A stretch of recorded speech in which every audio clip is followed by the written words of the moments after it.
मुलांनो, आतापर्यंत आपण कव्हर केला होता कोणता ऑर्गॅनिझम अँड पॉप्युलेशन हा जो पार्ट आहे. त्यानंतर आपण बघणार आहे आता याचे एम-सी-क्यू जे आहेत ते. आता एम-सी-क्यूमध्ये पहिले एम-सी-क्यू काय आहे बघा, नीट 2025 चा एम-सी-क्यू आहे. आता या एम-सी-क्यू प्रमाणे हे बघून घेऊ आपण नीट 2025 चा एम-सी-क्यू जो आहे बघा, नीट 2025 दिले आपल्याला. प्रत्येक क्वेशनला काय असणार आपल्याला +4 आणि जर निगेटिव्ह आला -1 मार्क आहे. मग तुम्ही एक काम करा, आता घरी गेल्यानंतर जेव्हा तुम्ही हे लेक्चर बघणार आहे, लेक्चर बघितल्यानंतर जेव्हा तुमची प्रॅक्टिस होणार मुलांनो, ते झाल्यानंतर तुम्ही हा जो पार्ट आहे तोपर्यंत बघा इथे. ठीक आहे. पहिलं बघा काय म्हटलंय epiphytes that are growing on man. मग याचं एक्झाम्पल काय माहिती आहे का? ऑर्किड जे नावाची वनस्पती आपण बघितलं बघा. ऑर्किड जे वनस्पती आहेत ना, ती आंब्याच्या झाडावरती वाढते. आणि मी तुम्हाला सांगितलं, समजा ऑर्किड नावाची वनस्पती आंब्याच्या झाडावरती वाढते ना, तर आंब्याचा काहीच फायदा नाही म्हणजे काय आंब्याचा झिरो आहे. आणि ऑर्किडचा फायदा काय म्हणजे ऑर्किड प्लसमध्ये येईल. मग मला सांगा इथे काय म्हटलंय? Epiphytes that growing on mango branch is an example of which of the following. मग त्याचे एक्झाम्पल प्रिडेशन आहे, अमेन्सिलिझम आहे, कॉमन्सिलिझम आहे का म्युच्युअलिझम आहे. आता म्युच्युअलिझम मध्ये दोघांचा फायदा असतो, प्लस प्लस असतं. प्रिडेशनमध्ये एकाचा फायदा एकाचा काय असतो लॉस असतो. कॉमन्सिलिझममध्ये एकाचा फायदा दुसऱ्याचा फायदा पण नाही, तोटाही नाही. आणि अमेन्सिलिझममध्ये काय असतं एकाचा फायदा आणि दुसऱ्याचा काय तोटा वगैरे, दुसरा फायदा पण नाही, तोटा पण होत नसतो. मग हे एक्झाम्पल आपल्या अमेन्सिलिझमचं आहे की कॉमन्सिलिझमचं हे ओळखायचं आहे. मग त्याचं जर आपण ऑप्शन बघितलं, ऑप्शन काय आहे कॉमन्सिलिझम. हे ऑप्शन आहे कॉमन्सिलिझम. आता अमेन्सिलिझम कोणाचं एक्झाम्पल दिलं होतं आपल्याला? कॉमन्सिलिझमचं एक्झाम्पल बघा, ब्रूट प्रॅक्टिसिझम होतं आणि अमेन्सिलिझम एक्झाम्पल काय होतं मला तुम्ही याच्यामध्ये सांगायचंय, कमेंट वगैरे करा. ठीक आहे. पहिलं एक्झाम्पल झालं. कळालं मग तुम्हाला. आपले एक्झाम्पल जे होते एकदम सोपे होते बरोबर. एकदम सोपे एक्झाम्पल आहे. मग काय आहे, जी ऑर्किड नावाची वनस्पती आहे, तिचं मँगो ब्रांचमध्ये वाढते पण किंवा आंब्याच्या झाडावरती वाढते. त्याचं मॉडिफिकेशन कसं आहे हे आपल्याला ओळखायचंय. ठीक आहे. चालेपर्यंत हा पहिला क्वेश्चन कळाला. चला दुसरा क्वेश्चन बघूया. बघा, तुम्हाला काय म्हटलंय commensalism is a type of interaction. Commensalism काय आहे? इंटरॅक्शनचा टाइप वगैरे आहे. In which one species is benefited. एकाचा काय होतो बेनिफिट होतोय आणि other is neither harm or neither benefited. मी तुम्हाला सांगतो तसं. काय जर आपण कॉमन्सिलिझम बघितलं, कॉमन्सिलिझममध्ये जी इंटरॅक्शन होते त्या इंटरॅक्शनमध्ये आपण बघितलं एका स्पेसिसचा काय होतो फायदा होतो. मग आपण बघितलं ऑर्किड नावाची वनस्पती आहे तिचा फायदा होतो.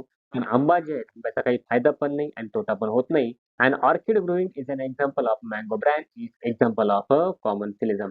मग तुम्हाला प्रिडेशनमध्ये बघितलं प्लस मायनस, त्यानंतर अमेन्सिलिझममध्ये आपण प्लस प्लस बघितलं, सॉरी म्युच्युअलिझममध्ये. आता इथं कॉमन्सिलिझममध्ये काय बघितलं आपण प्लस आणि 0. त्यानंतर प्रिडेशनमध्ये प्लस आणि मायनस. त्यानंतर कॉम्पिटिशनमध्ये मायनस मायनस. आता ह्या गोष्टी आपल्याला कळाल्या पाहिजे. ठीक आहे. हा झाला आपलं कोणतं एक्झाम्पल 1, 2, 3, 4, 5 आणि अजून एक एक्झाम्पल होतं कोणतं अमेन्सिलिझमचं प्लस की मायनस. याच्यावरती भरपूर वेळा आपला क्वेश्चन आलेला आहे. सोपं पार्ट आहे. एवढं काही विशेष याच्यामध्ये नाही. ठीक आहे. चला पुढचा क्वेश्चन बघूया. इथे बघा काय म्हटलंय which one of the following equation. NEET 2025 चा क्वेश्चन आहे. ठीक आहे. काय म्हटलंय which one of the following equation represent the worstest per logistic growth. मग आता वर्स्टेस्ट पर लॉजिस्टिक ग्रोथचा इक्वेशन कोणकोणतं आहे? आता बघा इक्वेशन कोणतं आहे बघा. तिथं आपला के म्हटलं काय के म्हणजे कॅरिंग कॅपॅसिटी आहे. आता हे इक्वेशन बरोबर बघा TN/dt is equal to RN into bracket K minus N upon K. K म्हणजे काय कॅरिंग कॅपॅसिटी, के म्हणजे काय कॅरिंग कॅपॅसिटी, एन म्हणजे काय पॉप्युलेशन डेन्सिटी आहे, आर म्हणजे काय इंट्रिन्सिक ग्रोथ रेट जो आहे आणि एन म्हणजे काय पॉप्युलेशन डेन्सिटी जे आहे. DN/dt इज इक्वल टू काय आपल्याकडे DN/dt is equal to R into N K minus N upon K. हे आपल्याला विचारलेलं आहे. ठीक आहे. त्यानंतर दुसरं एक्झाम्पल बघूया. आता आपला ऑप्शन काय लास्ट ऑप्शन बघा करेक्ट ऑप्शन आहे आपलं. त्यानंतर तुम्हाला लॉजिस्टिक ग्रोथ जे आहे त्याचं ऑप्शन दिलेलं आहे. लॉजिस्टिक ग्रोथ जे आहेत बघा आता इथे आपण काय बघितलं लॉजिस्टिक ग्रोथ जे आहे फॉर्म्युला काय आहे DN/dt is equal to R into N K minus N upon K. आपला एन म्हणजे काय पॉप्युलेशन साईज आहे, आर म्हणजे काय इंटरेस्ट ग्रोथ रेट आहे, के म्हणजे काय कॅरिंग कॅपॅसिटी आहे. मग फॉर्म्युला काय म्हणला आपला DN/dt is equal to R into N bracket K minus N upon K हा फॉर्म्युला आहे. ठीक आहे. एकदम सोपा फॉर्म्युला आहे. जसा आहे तसा फॉर्म्युला आपल्याला लिहायचा आहे. ठीक आहे. दुसरं एक्झाम्पल बघूया. म्हणून बघा आपला 3 नंबरचा क्वेश्चन आहे. आता 3 नंबरच्या क्वेश्चनमध्ये म्हटलेलं काय क्वेश्चन पर्यंत समजावून घेऊ आपण. त्यानंतर त्याचे एक्सप्लेनेशन जे आहे, ऑप्शन जे आहे ते बघून घेऊ. पहिलं बघा, काय म्हटलं इथे, "when will the population density increase?" जर पॉप्युलेशन डेन्सिटी इन्क्रीज झाली म्हणजे काय? पॉप्युलेशन डेन्सिटी जर वाढली तर. पॉप्युलेशन डेन्सिटी वाढल्यानंतर बघा. अंडर स्पेशल कंडिशन, मग ती कंडिशन कोणत्या असू द्या. आपण 2 कंडिशन बघितल्या. कोणत्या? पहिली बघितली फूड, त्यानंतर दुसरी कोणता? स्पेस बघितली होती, बरोबर? बघा, जर फूड आणि स्पेसनुसार जर ही इन्क्रीज झाली, पॉप्युलेशन डेन्सिटी त्याचं प्रमाण जर जास्त वाढलं, तर व्हेन द नंबर ऑफ, तेव्हा काय होईल? मग पहिलं option, death exceed number of birth, also number immigrates equal number to immigrates. आता हा ऑप्शन हा थोडासा किचकट दिला बघा. Death exceed number of birth and number of emergence equal. आता मला सांगा, जर पूर्णपणे डेन्सिटी वाढली, तर बर्थ हे वाढणारच आहे, पण नंबर ऑफ इमर्जन्स जे आहेत ना, ते वाढणार नाही ना, ही गोष्ट चुकीची. मग हा ऑप्शन आपला चुकीचा आला. दुसरा ऑप्शन बघा, birth plus number of emergence equal number of deaths plus number of emergence. मला सांगा, आपण येडे? कोणता? जर बर्थ नंबर वाढला, इमिग्रंट्स वाढलं, तर पॉप्युलेशन डेन्सिटी काय करणार आहे? इन्क्रीज होणार आहे, वाढणार आहे. डेथ आणि पूर्णपणे नंबर ऑफ इमर्जन्स यांची जर कमी झाली, तर आपला हा ऑप्शन चुकला आहे, कारण का फक्त डेन्सिटी इन्क्रीज झाली तेव्हा. पण दुसरा पण ऑप्शन कट आहे. तिसरा ऑप्शन बघू. बघा, birth plus number of emergence is मोर. आता इमर्जन्स पूर्णपणे गेले, ऑप्शन चुकीचं येईल बघा. Birth plus number of emergence is more than the number of death plus number of emergence. आता हे दोन्ही पण ऑप्शन जे आहेत ना, कोणता आपला चुकीचे वाटत आहे. म्हणजे पहिला चुकीचा झाला, दुसरा पण चुकीचा झाला, तिसरा पण चुकीचा आहे. कशामुळे? फक्त जेव्हा पॉप्युलेशन डेन्सिटी वाढणार आहे मुलांनो, तेव्हा पॉप्युलेशन डेन्सिटी वाढल्यानंतर कोणता? बर्थ आणि इमर्जंट जे आहेत ना, या दोन गोष्टी वाढणार आहेत. तिसरं ऑप्शन बघा मग last, birth plus number of emergence is more than the sum number of deaths. ठीक आहे. आता आपलं म्हटलं काय माहिती का, जर ह्या दोन गोष्टी ज्या आहेत कोणत्या, जर बर्थ नंबर वाढला त्यानंतर इमर्जन्स नंबर वाढला, तर पॉप्युलेशन डेन्सिटी वाढते. हेच सिंपल आन्सर आहे. ठीक आहे, नंबर ऑफ इमर्जन्स. म्हणजे आपला सही आन्सर म्हणजे कोणतं म्हटलं, ऑप्शन नंबर डी आपले परफेक्ट आन्सर असणार आहे. डी परफेक्ट आन्सर त्याचं. ठीक आहे, चला बघूया पुढचा क्वेश्चन. आता बघा त्याचं एक्सप्लेनेशन देईल इथं. काय देईल एक्सप्लेनेशन बघा. N is a population density. जर एन काय आहे? पॉप्युलेशन डेन्सिटी आहे, बरोबर? At time T, then the density of time T plus 1 is. मग आपला हा फॉर्म्युला जो आपण बघितला. आता एन टी प्लस 1. आता टी म्हणजे काय? Total number of population at time T. ठीक आहे. तो किती आहे? टी प्लस 1 आहे. त्यानंतर N T plus B plus I. B म्हणजे काय आपल्याकडं? बर्थ रेट आहे. बी म्हणजे काय आपल्याकडं? बर्थ रेट आहे. आय म्हणजे काय आहे? आपल्याकडे इमर्जंट वगैरे आहे, जे बाहेरून त्या पॉप्युलेशनमध्ये आले. डी म्हणजे काय आहे? डेथ आहे. ठीक आहे, डेथ रेट आहे. आणि ई म्हणजे काय? इमर्जंट जे आहे आपण आता बघितलं. म्हणजे किती जण त्या पॉप्युलेशनमध्ये मेले आणि किती जण त्या पॉप्युलेशनमध्ये निघून गेले, हे दोन्ही सोडून त्या पॉप्युलेशनमध्ये किती जणांनी जन्म घेतला आणि त्या पॉप्युलेशनमध्ये किती जण बाहेरून गेले, यांचा नंबर म्हणजे काय? टोटल पॉप्युलेशन डेन्सिटी आपल्याकडे असते. मग त्याच्यानुसार आपला कोणता लास्ट जो ऑप्शन आहे, ऑप्शन नंबर 4, तो ऑप्शन बरोबर आहे. म्हणजे बी प्लस आय जास्त पाहिजे आणि डी प्लस सी काय पाहिजे? पूर्णपणे कमीत कमी पाहिजे. ते जर कमीत कमी असेल, लेस असतील आणि बी प्लस आय जर जास्त असतील, तर आपला ऑप्शन जे आहे 4 बरोबर आहे. एवढंच आहे. चला पुढचा क्वेश्चन बघूया. बघा, 4 नंबरचा क्वेश्चन आपल्याकडे. क्वेश्चन काय म्हटलं बघा, match the list first with the list second. कोणता? एमसीक्यू. ठीक आहे, 2024चा. पहिले बघा काय दिले तुम्हाला, लिस्ट फर्स्ट दिली आणि लिस्ट सेकंड दिली. आता या दोन नुसार तुम्हाला लिस्ट फर्स्ट आणि लिस्ट सेकंड जे आहेत, यांचे कॉलम मॅच करायचे. आता मला सांगा, तुम्हाला ऑप्शन मध्ये बघा इथं काय म्हटलंय, इंटरफेरन्स कॉम्पिटिशन म्हणजे नेमकं काय आहे?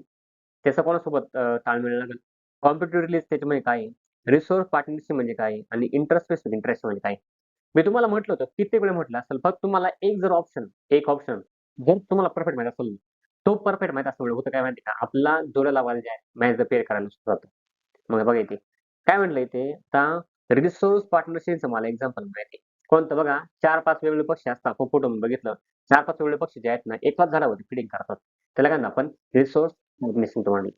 बघा, मग इथं आपण बालनस आणि क्लॅडनेस एक्झाम्पल आहेत ना, कोणतं? कॉम्पिटिशनमध्ये बघितलं. कशामध्ये? कॉम्पिटिशनमध्ये बघा. त्यानंतर इथं 5 closely related species of warblers feeding in different location on the same tree. आपलं ऑप्शन जुळलंय. बघा, डीचं ऑप्शन जर पूर्णपणे जर 3 असेल, त्यानंतर आपलं क्लायमेटच जे आहे ते कॉम्पिटिटिव्ह एक्झाम्पल असेल. आता हे जर ऑप्शन पूर्णपणे आपले ए आले, मग आपलं ऑप्शन बघायचे. Option number A, B, C आणि डी. कोणत्या ऑप्शनमध्ये मला डीचं पूर्णपणे 3 स्ट्रॉंग दिसतंय, ते ऑप्शन माझं परफेक्ट असणार आहे, हे लक्षात ठेवायचं. मग मला सांगा, इथं या आपल्या ऑप्शनमध्ये कोणतं ए, बी, सी, डी याच्यापैकी कोणतं परफेक्ट दिसतं तुम्हाला?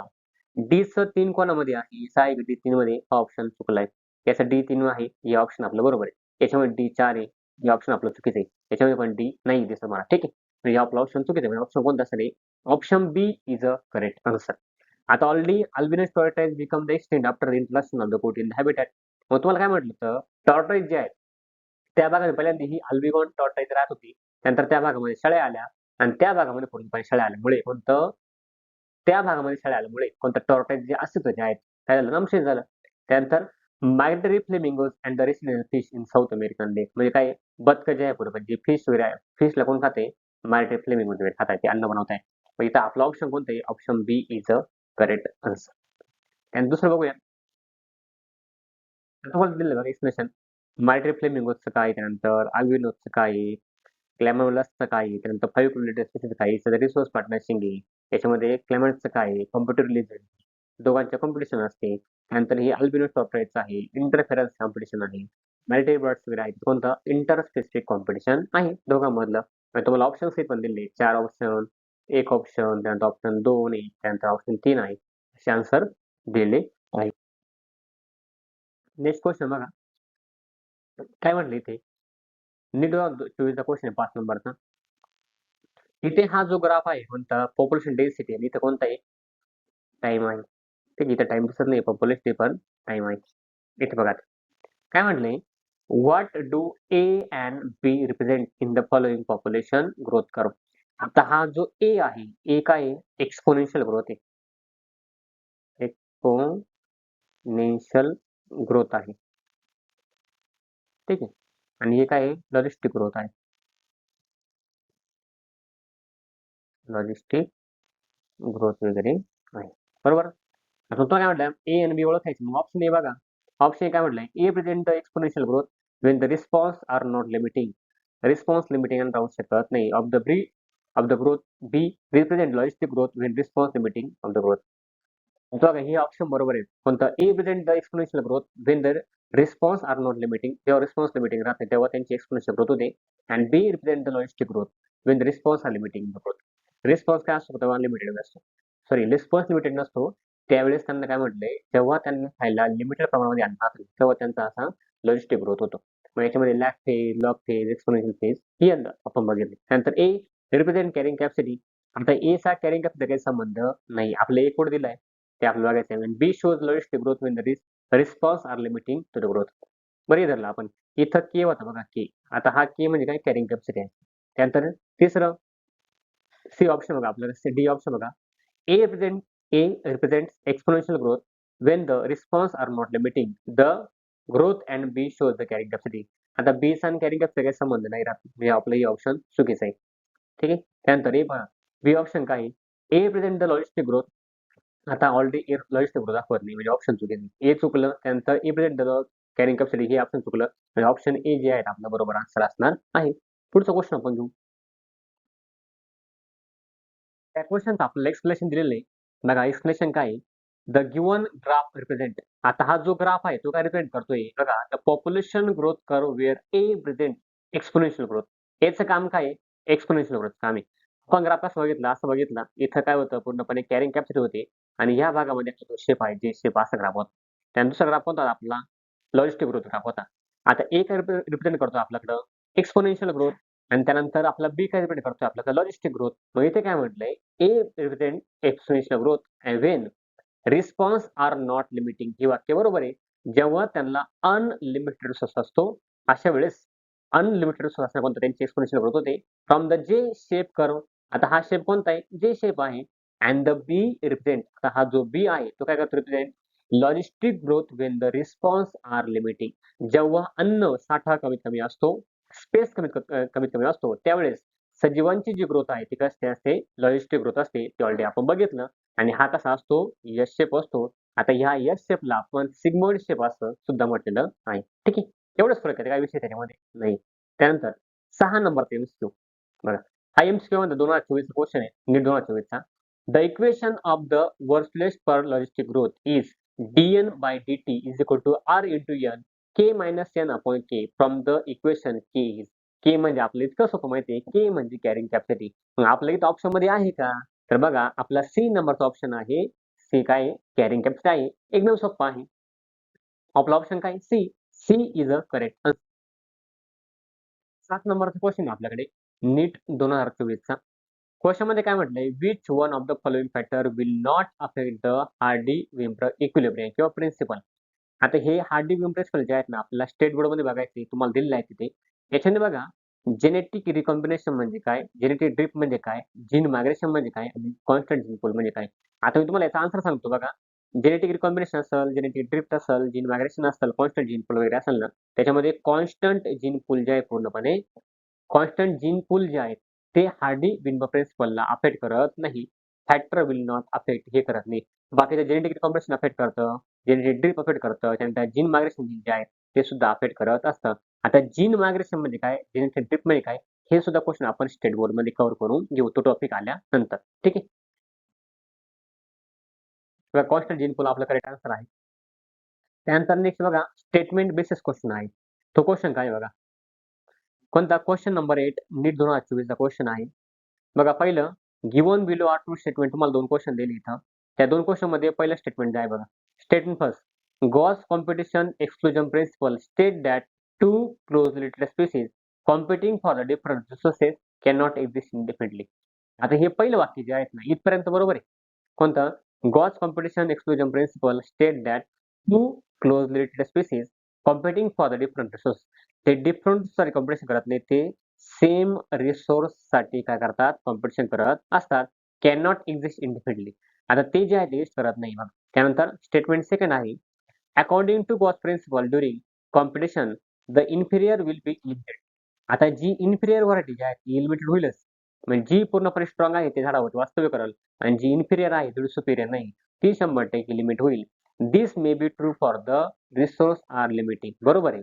जेव्हा रिसोर्स लिमिटेड असेल तेव्हा काय लिमिटेड रिसोर्स असेल कोणता त्या भागामध्ये जे पक्षी आहे ते पक्षी काय आपण लिमिटेड होतात. पण त्याच्यामध्ये अजून पण एक आहे. गॉस प्रिन्सिपल नुसार प्रिन्सिपल काय सांगते, जर एकाच झाडावर समजा हे झाड असेल, काय असेल? झाड असेल. ठीक आहे. झाडाचं समजा आपण घेतलं हे झाड वगैरे आहे. झाडामध्ये कोणता? हा एक पक्षी आहे. ठीक आहे. हे 2-3 पक्षी वगैरे आहे. हे 4 पक्षी वर्षी झाडावरती राहत आहे. बरोबर? आता याच्यामध्ये हे जर एकमेकांचे कॉम्पिटिशन केले, 2 जाती आहेत त्या. ही एक जात आहे आणि ही एक जात आहे. आता वाटल्यास आपण जातीला वेगळा कलर वगैरे देऊ. आता येलो कलर वगैरे जात घेतो मी. ह्या जाती आहेत. ठीक आहे. हा एवढ्या जाती आहे. म्हणजे रेड कलरच्या आणि येलो कलरच्या 2 जाती. तर याच्यामध्ये रेड कलर आणि या येलो कलरमध्ये आता ही जर स्ट्रॉंग असेल जास्त कोणती येलो कलर जात स्ट्रॉंग असेल, ती याला एलिमिनेट करेल. काय करेल? एलिमिनेट करेल. पण हा रेड जो आहे पूर्णपणे अशा झाडाच्या काही भागावरती वाढेल, ज्या भागावरती रेड जो आहे रेड किंवा येलो जो आहे येऊ शकत नाही. म्हणजे म्हणायचं काय? याच्यामध्ये जी व्हरायटी पूर्णपणे सुपिरियर असेल ना, ती व्हरायटी ह्या व्हरायटीला एलिमिनेट करू शकते. पण ही व्हरायटी अशा ठिकाणी अडॅप्ट होईल ना, झाडाच्या अशा भागावर अडॅप्ट होईल, नंतर तो भाग त्या येलोसाठी फेवरेबल नसणार आहे. ठीक आहे. मग आपण जर याचा विचार केला कोणता? In the light about statement choose the correct answer from the option given below. मग तुम्हाला म्हटलंय both statement first and second are true. किंवा दोन्ही पण चुकीचे आहे. दोन्ही पण एक बरोबर एक चुकीचं आहे आणि एक चूक आहे आणि दुसरं बरोबर आहे. हे आपलं विचारले. मग आपलं ऑप्शन काय येईल? ऑप्शन जे आहेत आपल्याला कोणतं? स्टेटमेंट फर्स्ट इज फॉल्स व स्टेटमेंट सेकंड इज ट्रू. मग तुम्हाला म्हटलंय जर पहिलं प्रिन्सिपल काय आहे? फॉल्स आहे पूर्णपणे. दुसरं काय? बरोबर आहे. ठीक आहे. पहिलं चुकीचं आहे, दुसरं काय बरोबर आहे. म्हणजे according to Gause principle during competition the inferior variety will be limited. This may be true for the resource are limited. जेव्हा रिसोर्स काय असणार आहे? लिमिटेड असणार आहे. अशा पद्धतीने. ठीक आहे. नेक्स्ट क्वेश्चन बघूयात आपण. क्वेश्चन नंबर 9 आहे आपल्याकडं. नीट धरून संबंधी पुढचा क्वेश्चन आहे. बघा याच्यामध्ये plant offer reward to animals in the form of pollen. Plant offer करते कशाला? ॲनिमल्सला रिवॉर्ड ऑफर करते. कोणतं? Pollen grain and nectar and the animal facilitate the pollination process. आता ॲनिमल काय करते? पॉलिनेशन प्रोसेस फॅसिलिटेट करते. म्हणजे प्लांटने काय केलं पूर्णपणे नेक्टर जर त्याला दिलं नाही, कोणाला? ॲनिमल दिला नाही, तर ॲनिमल येऊ शकत नाही. येईल का? नाही येऊ शकत. मग तुम्हाला म्हटले असे एक्झाम्पल काय? आता याच्यामध्ये दोघांचा पण फायदा होतो. कोणता? प्लांटला पण नेक्टर प्लांटला बघा भेटतंय, ॲनिमल भेटतंय कशासाठी? पॉलिनेशन करण्यासाठी आणि या ॲनिमल्सला काय भेटतंय? नेक्टर भेटतंय कशासाठी? पूर्णपणे जीवन चालवण्यासाठी. मग याच्यामध्ये ऑप्शन काय आहे आपल्याकडे? अमेन्सिलिझम आहे, कॉम्पिटिशन आहे, कॉमेन्सिलिझम आहे आणि म्युच्युअलिझममध्ये आहे. कॉम्पिटिशनमध्ये दोघांचा पण काय होतो? लॉस होतो म्हणजे आपण मायनसमध्ये देतो. कॉमेन्सिलिझममध्ये एकाचा फायदा, एकाचा काय होतो? तोटा होतो असतो.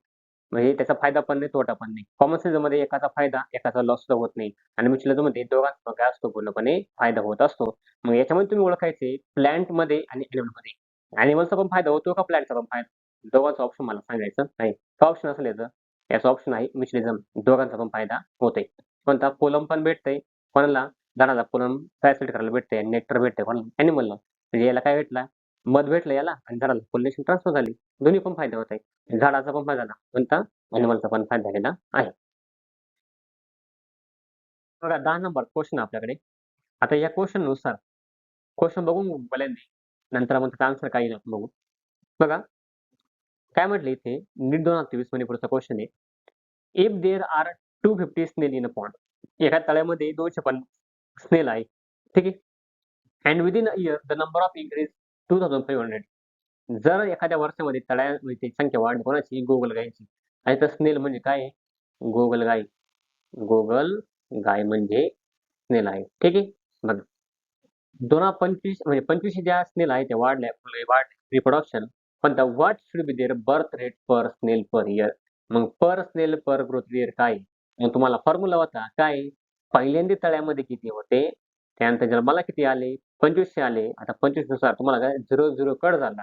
हा 25 का 25 25 आहे 250 हे तर आपलं ऑप्शन आहे. पण याचं ऑप्शन 10 नसून ऑप्शन कोणतं आहे? 9. मग ते ऑप्शन कसं आलं? तुम्हाला काय समजून सांगतो. एक्सप्रेशन आपल्याकडे आहे. बघा आपण काय बघितलं एक्सप्लेनेशनमध्ये बर्थ रेट किती आहे, त्यानंतर डेथ रेट किती आहे. म्हणजे आपलं 250 पॉप्युलेशन होतं त्यामध्ये 25 ॲड झाले. मग delta N by delta T. N म्हणजे काय? Population density. इथे N total number of population किती होतं? 250 गोगलगाय होत्या. किती होत्या? 250 गोगलगाय होत्या. बरोबर आहे पोरांनो? होत्या. त्यानंतर delta T is equal to किती तुम्हाला 1 इयर दिले. म्हणजे तुम्हाला टाईम दिले किती 1 वर्षामध्ये किती गोगलगाई वाढल्या. मग तुम्हाला म्हटलं 2500 गोगलगाई वाढल्या. मग नंबर ऑफ डेज किती तुम्हाला म्हटलं 2500 मायनस 250. 2500 मध्ये 250 मायनस करायचे उत्तर काय आलं आपलं 2250. मग आपला बर्थ रेट काढायचा. आणि जेव्हा बघा बर्थ रेट कसा काढतो आपण 250 गोगलगाई होत्या कोणता 2250 वाढल्या. किती वाढल्या? 2250 वाढल्या इंटू 1. मग आपण त्याचं कॅल्क्युलेशन केलं कोणतं 0 गेट कॅन्सल 25 25 25 50 पंचेचा 100 25 5 125 तुम्ही जर ते केलं कोणतं लास्ट बघायला 25 9 225 येते इंटू 1 9 1 9 पूर्णपणे. म्हणून तुम्हाला त्या ऑप्शनमध्ये काय होतं आपलं 9 ऑप्शन जे आहे बरोबर होतं. मग आपण काय केलं डायरेक्ट जवळपास आपला 2500 जे आहे ते पॉप्युलेशन झालं. पहिलं पॉप्युलेशन किती होतं 250 पण हे 250 आणि 25 जे आहे पहिल्यांदा 250 होतं त्याच्यामध्ये 2500 झालं पूर्णपणे. म्हणून आपण त्याला काय केलं 2500 - 250 केलं. पहिलं पॉप्युलेशन काढून टाकलं आणि आपला काय आन्सर आलं 2250. मग 2250 डिवाइड बाय आपण 250 केलं आणि 0 काढून टाकला आणि नंतर राहिलं 25 9 225. ठीक आहे. हे एक्सप्लेनेशन. नेक्स्ट क्वेश्चन बघा 11 नंबरचा. क्वेश्चनमध्ये काय म्हटलंय इथे given below are true statement. तुम्हाला 2 स्टेटमेंट दिलेले बरोबर. इथे बघा statement first Gause competition equilibrium principle state that two closely related species competing for the same resources. ते सेम रिसोर्ससाठी कॉम्पिटिशन करणार आहे बघा. मगाशी हा क्वेश्चन जो होता डिफरंट रिसोर्ससाठी होता. म्हणजे वाक्य बरोबर आहे. ठीक आहे. Can not coexist independently and the competitively inferior will go व लिमिटेड इव्हेंच्युअली. हे वाक्य बरोबर आहे. मगाशी पहिले जे स्टेटमेंट होतं चुकीचं होतं. दुसरं काय होतं बरोबर होतं. आता यामध्ये बघा statement second in general, carnivores are more adversely affected by the competition than the herbivores. आता हे पण स्टेटमेंट बघा आपण. इन जनरल कार्निवरस जे असतात. आता कार्निवरस म्हणजे काय म्हणतो आपण मांस भक्षी. कोणता? मांस भक्षी. म्हणजे काय रे? जे मांस खाणारे किंवा मांस खाणारे प्राणी. काय म्हणतो आपण? मांस खाणारे प्राणी आपण त्याला म्हणतो. ठीक आहे. त्याला आपण मांसभक्षी म्हणतो. बघा. In general carnivorous are more adversely affected by competition than herbivorous. Herbivorous असं नाही राहत की हार्बिव्हरसला कॉम्पिटिशन कमी राहते आणि कार्निवरस कॉम्पिटिशन जास्त राहते. याच्यामध्ये असं माहिती का कॉम्पिटिशन प्रत्येकाला राहते. हार्बिव्हरसला पण राहते आणि कोणत्या कार्निवरस पण राहते. मग बघा in the light above statement choose the correct answer from the option given below. मग पहिले काय both statement and statement second are false. Statement second and statement correct statement first is correct and statement second is false. ती आहे तुम्हाला statement first is incorrect but statement second is true. आणि चौथा आहे both statement first and statement are true. पण दोन्ही पण बरोबर आहे. एक चुकीचं एक बरोबर आहे. आपला विचारलंय. मग ऑप्शन नुसार आपलं काय आहे दुसरं जे स्टेटमेंट आहे ते बरोबर आहे. कोणतं? Statement first is correct statement second is false. मी तुम्हाला म्हटलं होतं असं राहत नाही की कार्निवरस जास्त त्यांना कॉम्पिटिशन कमी राहते कॉम्पिटिशन जास्त राहते आणि हार्बिव्हरसला कॉम्पिटिशन काय राहते कमी राहते. आता हार्बिव्हरसला पण सेम अफेक्ट होणार आहे. कोणता? कार्निवरसला पण सेम अफेक्ट होणार आहे. ते आपलं ऑप्शन देईल. एकदम सोपं ऑप्शन. ठीक. कळालं तुम्हाला? नेक्स्ट क्वेश्चन बघा. इथे 12 नंबर क्वेश्चन मध्ये काय म्हणते 12 नंबर क्वेश्चन मध्ये बघा list first and list second daily. आता इंटरॅक्टिंग स्पेसेस कोणकोणते आहे आणि नंबर नेम ऑफ इंटरॅक्शन तो सगळा ब्रूर पॅटर्नचं एक्झाम्पल कोणतं माहिती आहे? कावळा. कोणता? कावळा आणि कोकिळ. कोणता? कोकिळ जे आहेत. मला सांगा, कोकिळ आणि कावळा आहे का? Cuckoo lay egg in the crow's nest हे वाक्य बरोबर आहे. बीचं ऑप्शन कोणते? 2 आहे. आपल्याला बीचं ऑप्शन 2 सापडतंय का बघा. याच्यामध्ये बीचं ऑप्शन 2 आहे. याच्यामध्ये काय आहे? बीचं ऑप्शन 2 आहे. आता हे पण कट झालं, हे पण कट झालं. आता पहिले 1-2 ऑप्शन बघा. अच्छा म्युच्युअलिझम आहे. दोघांचा पण फायदा असतो प्लस प्लस. आपलं एक्झाम्पल आहे बघा. Fungi and root of the higher plant mycorrhiza हे एक्झाम्पल परफेक्ट आहे. हे पण म्युच्युअलिझमचे एक्झाम्पल बरोबर आहे. सीचं 3 आहे का? बघा सीचं 3 कुठे आहे? सीचं 3 इथे. आता हा पण ऑप्शन झाला कट झाला. ऑप्शन काय आपलं सरळ-सरळ डी. बाकीचं लावून घ्या. एचं 2 ऑप्शन आहे. एचं काय ऑप्शन आहे आपल्याकडं? ते काय म्हटलं बघा leopard lion in the forest grassland. त्यांचं कॉम्पिटिशन बरोबर आहे. ठीक आहे. आणि cattle grazing the accurate commensalism option आपलं ते पण बरोबर असणार आहे. विशेष काही त्याच्यामध्ये नाही. ऑप्शन कोणतं आपलं? Option D is a correct answer. 13 नंबरचा question. List first and list second. दोन्ही लिस्टमध्ये करायचं बघा. Logistic growth, exponential growth, expanding age pyramid आणि कोणता? Stable age pyramid. आता स्टेबलमध्ये काय राहतं? स्टेबलमध्ये पहिल्यांदा जे प्री रिप्रोडक्टिव्ह स्टेज आहे, त्यानंतर पोस्ट रिप्रोडक्टिव्ह स्टेज आहे आणि त्यानंतर रिप्रोडक्टिव्ह स्टेज आहे. या तिघांची संख्या जी आहे, कोणता? प्री रिप्रोडक्टिव्ह स्टेजची संख्या जास्त असते नेहमी. त्यानंतर पोस्ट रिप्रोडक्टिव्ह संख्या काय असते? कमी असते थोडीशी, लेस असते. आणि रिप्रोडक्टिव्ह संख्या जी आहे, कोणता? प्रीपेस्ट थोडीशी अजून कमी वगैरे असते. ठीक आहे. असा तो ग्राफ आहे. मग पहिल्यांदा लॉजिस्टिकचा बघून घेऊ आपण. लॉजिस्टिक ग्रोथ म्हणजे काय? एक्सपोनेन्शियल ग्रोथ म्हणजे काय? आणि एक्सपांडिंग एज पिरामिड म्हणजे काय? आता लॉजिस्टिक ग्रोथ म्हणजे काय रे? जी पूर्णपणे रिसोर्स लिमिटेड असतो, तेव्हा ते वाढतात बघा. लिमिटेड रिसोर्सेस एबिलिटी कंडिशन आहे. लॉजिस्टिक ग्रोथ काय आपलं ऑप्शन 2 झालं. बरोबर. एक्सपोनेन्शियल ग्रोथ आहे. अनलिमिटेड रिसोर्स एबिलिटी कंडिशन त्याचं ऑप्शन काय आहे? 1. ठीक आहे. एक्सपांडिंग एज पिरामिड आहे. The percent of individual of the pre reproductive and reproductive are group same. आता बघा याच्यामध्ये काय असतं? The percent individual of the pre reproductive and reproductive is similar. त्यानंतर the percent of individual of the pre reproductive age is the largest follow by reproduction post reproduction age group. तुम्हाला सांगा पहिला हा ऑप्शन लागलाय, बी हा option लागलाय. एचं 2 कुठे? एचं 2 इथे एचं 2 आहे, इथे एचं 2 आहे, इथे एचं 2 इथे एचं 2 आहे. हा ऑप्शन कटला राहतो. त्यानंतर बीचं 1 कुठे बघा? बीचं 1, बीचं 1 हा ऑप्शन आपला बरोबर आहे. म्हणजे तुमचं डी ऑप्शन जे आहे करेक्ट असणार आहे. म्हणजे आपल्या ह्या ज्या 2 आहेत त्याच्यामध्ये जरी कन्फ्युजन वाटलं तरी एक जरी आपला परफेक्ट असेल तरी आपण थोडक्यात मॅनेज करू शकतोय. मग यानुसार आपलं ऑप्शन ए, बी, सी जे आहेत ते पण चुकीचे आहे आणि ऑप्शन डी काय बरोबर आहे. Option D is correct answer. त्यानंतर नेक्स्ट 14 नंबरचा क्वेश्चन. काय म्हटलं बघा इथे? Which one of the following statement can not be connected to the predation. Predation म्हणजे काय? प्रिडेशन एकाचा फायदा, एकाचा लॉस. प्रिडेटर. आता याच्यामध्ये आपण एक्झाम्पल घेऊ कॅट आणि इथं माईस. ठीक आहे. कॅट आणि माईस म्हणजे उंदीर आहे आणि सॉरी मांजर आणि उंदीर आहे. आता मांजर उंदीर बरोबर म्हणजे उंदराचा लॉस आहे, मांजराचा काही फायदा आहे का तुम्ही? ठीक आहे. हा प्रिडेशन आहे त्यावरती. मग काय म्हटले? Which one of the following statement can not be connected to the predation. प्रिडेशनला कनेक्ट करू शकत नाही. मग आपण स्टेटमेंट बघून घेऊ. बरं. It helps to maintain space diversity in the community. हे वाक्य बरोबर आहे. पण आपलं काय म्हटलंय? Can not be connected. ठीक आहे. It might lead to extension of species. असं तर होत नाही की एक्सटेन्शन ऑफ स्पेस होतं. पण असं होऊ शकतं. जर प्रेडेशन जास्त झालं, कोणता? जर कॅट जास्त झालं, उंदीर जर उंदीर राहिले, तर माईटच्या मे बी व्हरायटी संपवून सुद्धा टाकू शकतं. हे वाक्य बरोबर आहे. ठीक आहे. त्यानंतर आपलं काय म्हटलं पण? Can not be. ठीक आहे. Both the integrating species are negatively impact. 2 होते काय होतो? निगेटिव्हली इम्पॅक्ट होतो. आता असं तर कधी होत नाही. बघा it is necessary by the nature to maintain the ecological balance. हे वाक्य पण बरोबर आहे. It might lead extension of species. कोणतं ते वाक्य? आणि both the integrating species are negatively impact. हे वाक्य मला थोडंसं काय वाटतंय रिलेटेड वाटत नाही. ते पण आपण ऑप्शन बघून घेऊ. ऑप्शन सी आपलं करेक्ट असणार आहे. ठीक आहे. Option C is a correct answer. कारण का? इथे म्हटलंय help to maintain space diversity in the community. हे वाक्य बरोबर आहे. It might lead to extension of species. हे पण वाक्य बरोबर आहे. केव्हा? जेव्हा प्रेची संख्या जास्त कमी होईल किंवा हा जो प्रेडेटर आहे उंदर मांजरे जर 50 असेल काय 50 मांजरे असेल आणि जर 30 उंदरं असेल काय 30 उंदरं असेल तर या 50 उंदर या 30 उंदरांना केव्हाही पण संपवून टाकतील वराठे जे आहेत. ठीक आहे. म्हणजे कोणी कुठेही लपून बसा माणसाला संपल्याशिवाय होणार नाही. म्हणून आपलं ऑप्शन काय येतं?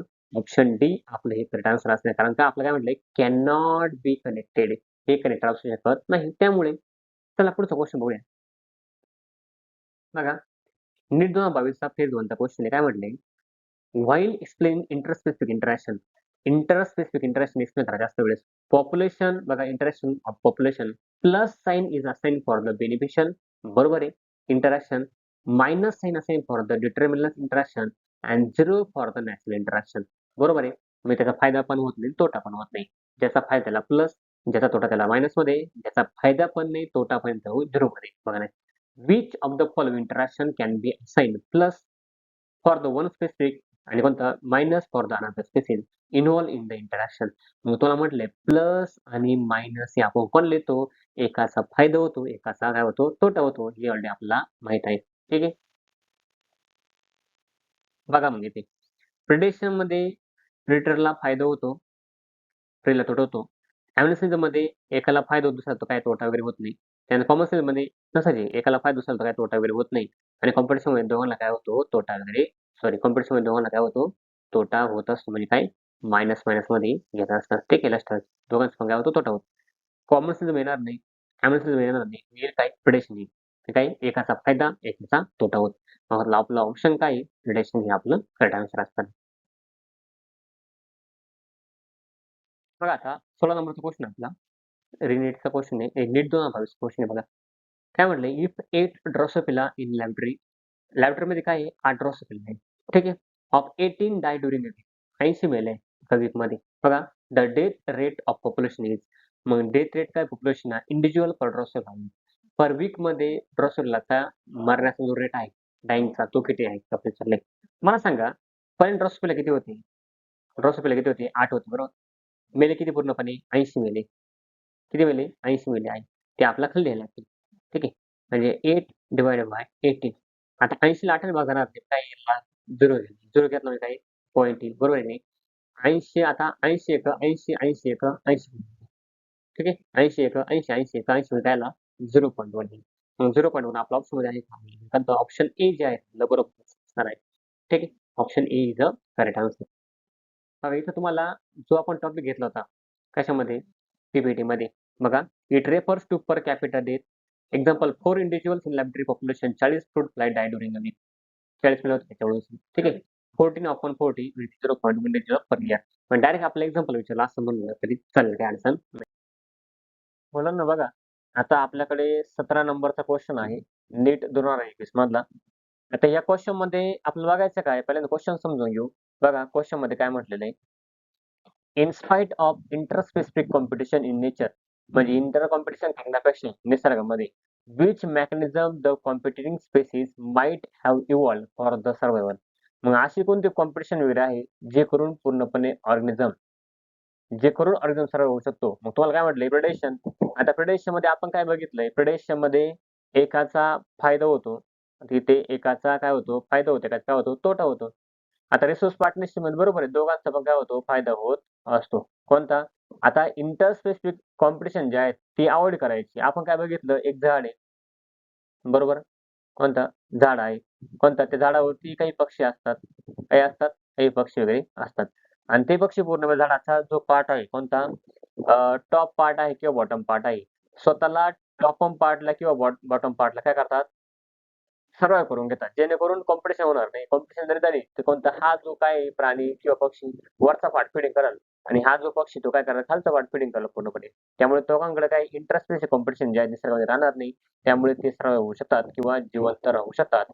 सर्व्हायव्हलचा अर्थ अजून एक आहे कोणता? जिवंत राहू शकतात किंवा त्या मेकॅनिझममध्ये सर्व्हाइव्ह होऊ शकतात, हे आपल्याला सांगितलेलं आहे. आता कॉम्प्युटर रिलीज म्हणजे काय रे? आता एक स्पेसिस जर भारी असेल पूर्णपणे, दुसऱ्या स्पेसिसचं काय करून टाकते ती? नामशेष करून टाकते. आपण त्याचं एक्झाम्पल बघितलं काय? बालनस एक्झाम्पल बघितलंय. बघितलं का बालनस एक्झाम्पल? आणि म्युच्युअलिझममध्ये दोघांचा पण फायदा आहे. आता म्युच्युअलिझममध्ये पण काय आहे? म्युच्युअलिझममध्ये आपण बघितले कोणता? एक पक्षी किंवा दुसरा जो प्राणी आहे, दोघांचा पण फायदा असतो. त्याच्यामध्ये इतर रिसोर्स पार्टनरशिप वगैरे आहे किंवा कॉम्पिटिशन इन नेचर त्यांच्यामध्ये काही कॉम्पिटिशन वगैरे नसते. त्यामुळे आपलं जर बेस्ट आन्सर असेल कोणतं? Resource partnership. तुम्हाला हे आन्सर जे आहे ते करेक्ट आन्सर आहे. ऑप्शन नंबर बी. त्यानंतर नेक्स्ट क्वेश्चन आहे 18 नंबरचा आपला क्वेश्चन. आपण कालपर्यंत 16 बघितले. आज पहिले 17 आणि त्यानंतर 18. आता इथे बघा, अमेन्सिलिझम कॅन बी रिप्रेझेंट ॲज. आता अमेन्सिलिझम आपण कोणाला म्हणतो? आता एकाला फायदा होतो, एकाला नायदर हार्म नायदर बेनिफिट तो म्हटले. आता बघा आपण याच्यामध्ये ऑप्शन कट करायला शिका. इथं स्पेसिफिक काय स्पेसिफिक बेनिफिशियल स्पेसिफिक काय बेनिफिट आहे. म्हणजे हे आपलं ऑप्शन येणार नाही. आपलं काय विचारलंय? आहे. आता बघा spaces A loss, spaces be loss होतो. आता हे कॉम्पिटिशनचं एक्झाम्पल आहे. हे पण आपलं ऑप्शन येणार नाही. ठीक आहे. त्यानंतर इथे बघा स्पेसिस ए काय होतो? फायदा होतो, बेनिफिशियल आहे. स्पेसिस बी नायदर हार्म नायदर बेनिफिट. त्यानंतर स्पेसिस ए लॉस होतो. त्यानंतर स्पेसिस बी काय होतो?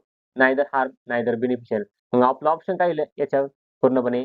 स्पेसिस ए ला काय होतो? हार्म होतो आणि स्पेसिस बी ला काय होतो? Neither harm neither beneficial. याचं हे एक्झाम्पल आहे. आता लक्षात ठेवा ॲमेन्सिलिझम म्हणजे काय? एका स्पेसिसचा लॉस होतो, दुसऱ्या स्पेसिसचा फायदा पण होत नाही आणि तोटा पण होत नाही. आता हे एक्झाम्पल कशाचं आहे? हे आहे कॉमर्शियलिझमचं, हे आहे ॲमेन्सिलिझमचं, हे आहे म्युच्युअलिझमचं आणि हे आहे पूर्णपणे कॉम्पिटिशनचं. मग आपल्या सगळ्या गोष्टी ज्या आहेत कळल्या पाहिजे. हे कोणकोणतं?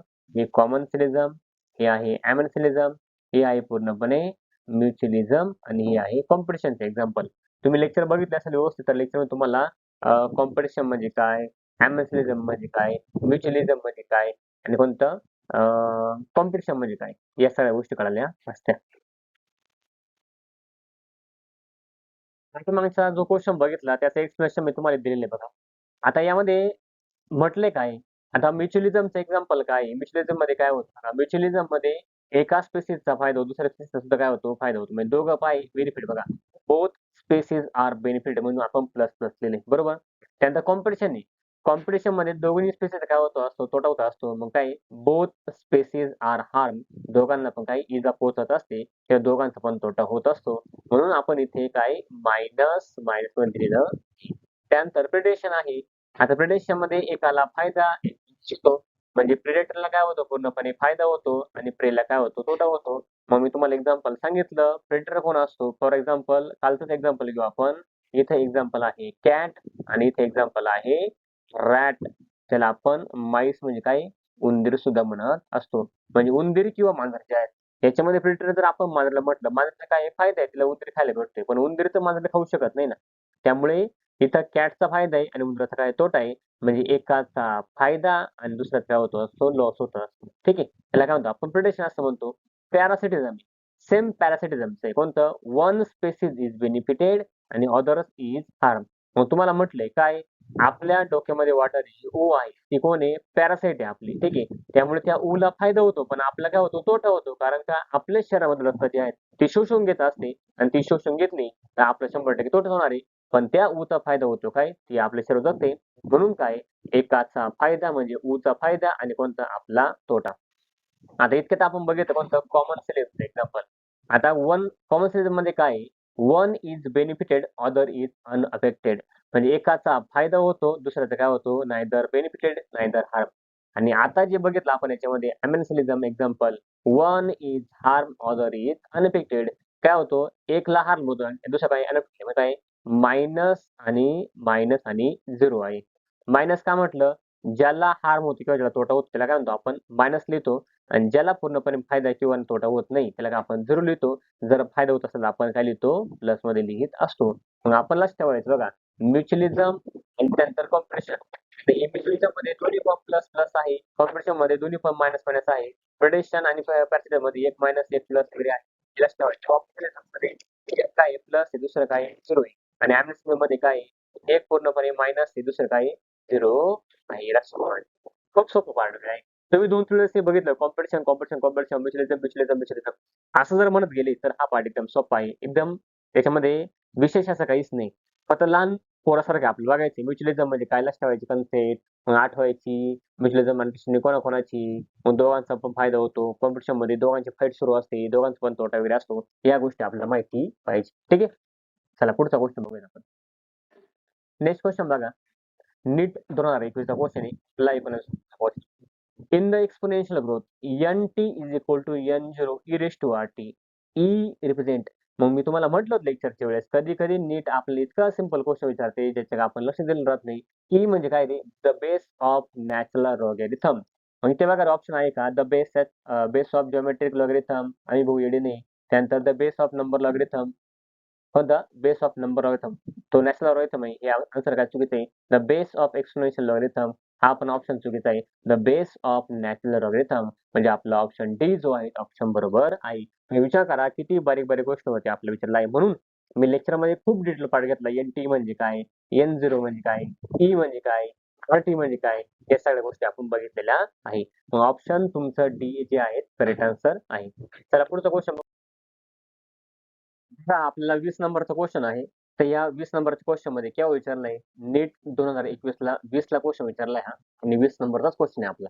बघा बरं किती छान आहे. आता बघा the process of growth is maximum during process of growth growth केव्हा मॅक्झिमम होते म्हणजे जास्तीत जास्त होते. मॅक्झिमम म्हणजे काय जास्तीत जास्त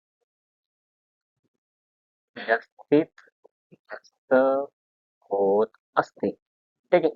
मग आपण बघा एक ग्राफ बघितला होता. कोणता असा ग्राफ आहे. आहे का ग्राफ? इथं काय होतं कॅरिंग कॅपॅसिटी होती. काय होते कॅरिंग कॅपॅसिटी होती का? त्यानंतर हा पहिला ग्राफ होता. कोणता? जे शेप कर्व होता का? त्यानंतर असे ग्राफ होते बघा. असा एक ग्राफ होता आणि असा ग्राफ होता बघा. सिग्मंड म्हटलं. इथं आहे लॅग फेज. इथं आहे लॉग फेज. इथं कोणती? इथं लॅग फेज, लॉग फेज आणि इथं थोडीशी एक्सपोनेन्शियल फेज आणि ही आहे स्टेशनरी फेज. ठीक आहे. इथं कोणती आहे? एक्सपोनेन्शियल फेज आहे. मग तुम्हाला काय म्हटलं इथं ग्रोथ केव्हा होते मॅक्झिमम? लॅग फेजला तो होत नाही. हा ऑप्शन चुकला. कोणता? लॅग फेज चुकला.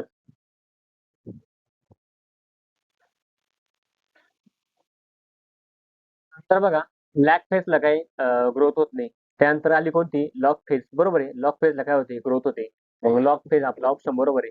आता डॉर्मन्सी काय दिले? सिनेसन्स काय दिले? आता हे डॉर्मन्सी आणि सिनेसन्स आपला क्वेश्चन कुठला माहिती आहे? म्हणजे विचार करा बाकीचे जे चॅप्टर आहेत त्यामधले ऑप्शन सुद्धा देऊ राहिले. म्हणजे आपल्याला थोडं राहिली पोटपाणी. आपल्याला आपण एवढं हुशार आहे बरोबर. कोणतं? आपण एवढं हुशार आहे. आपल्याला माहिती आहे हा डॉर्मन्सी पार्ट कोणता आहे आणि सिनेसन्स पार्ट कोणता आहे. आता इथं सिनेसन्स म्हणजे काय म्हटलंय? म्हातारं होणं जे आहे. डॉर्मन्सी म्हणजे काय? अशी एक बी आहे.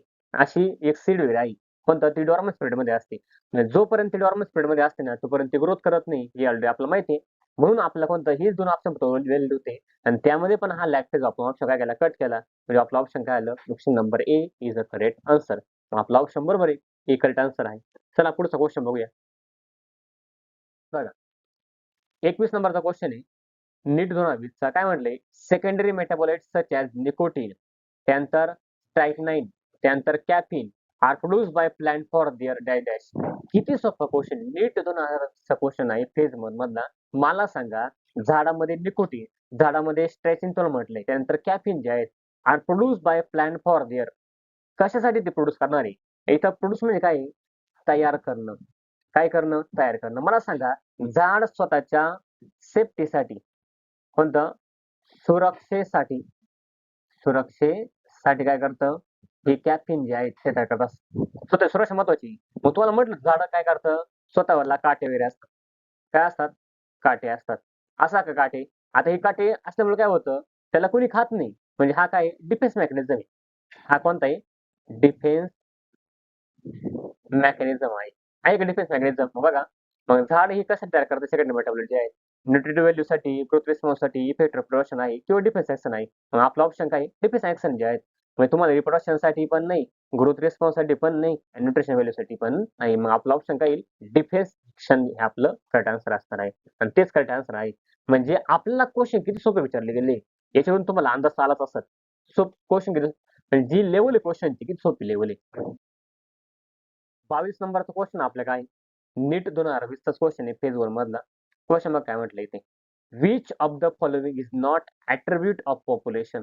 आता पॉप्युलेशनचे ॲट्रिब्यूट तुम्ही जर लेक्चर बघितलं असेल ॲट्रिब्यूटचा अर्थ होतो गुणधर्म.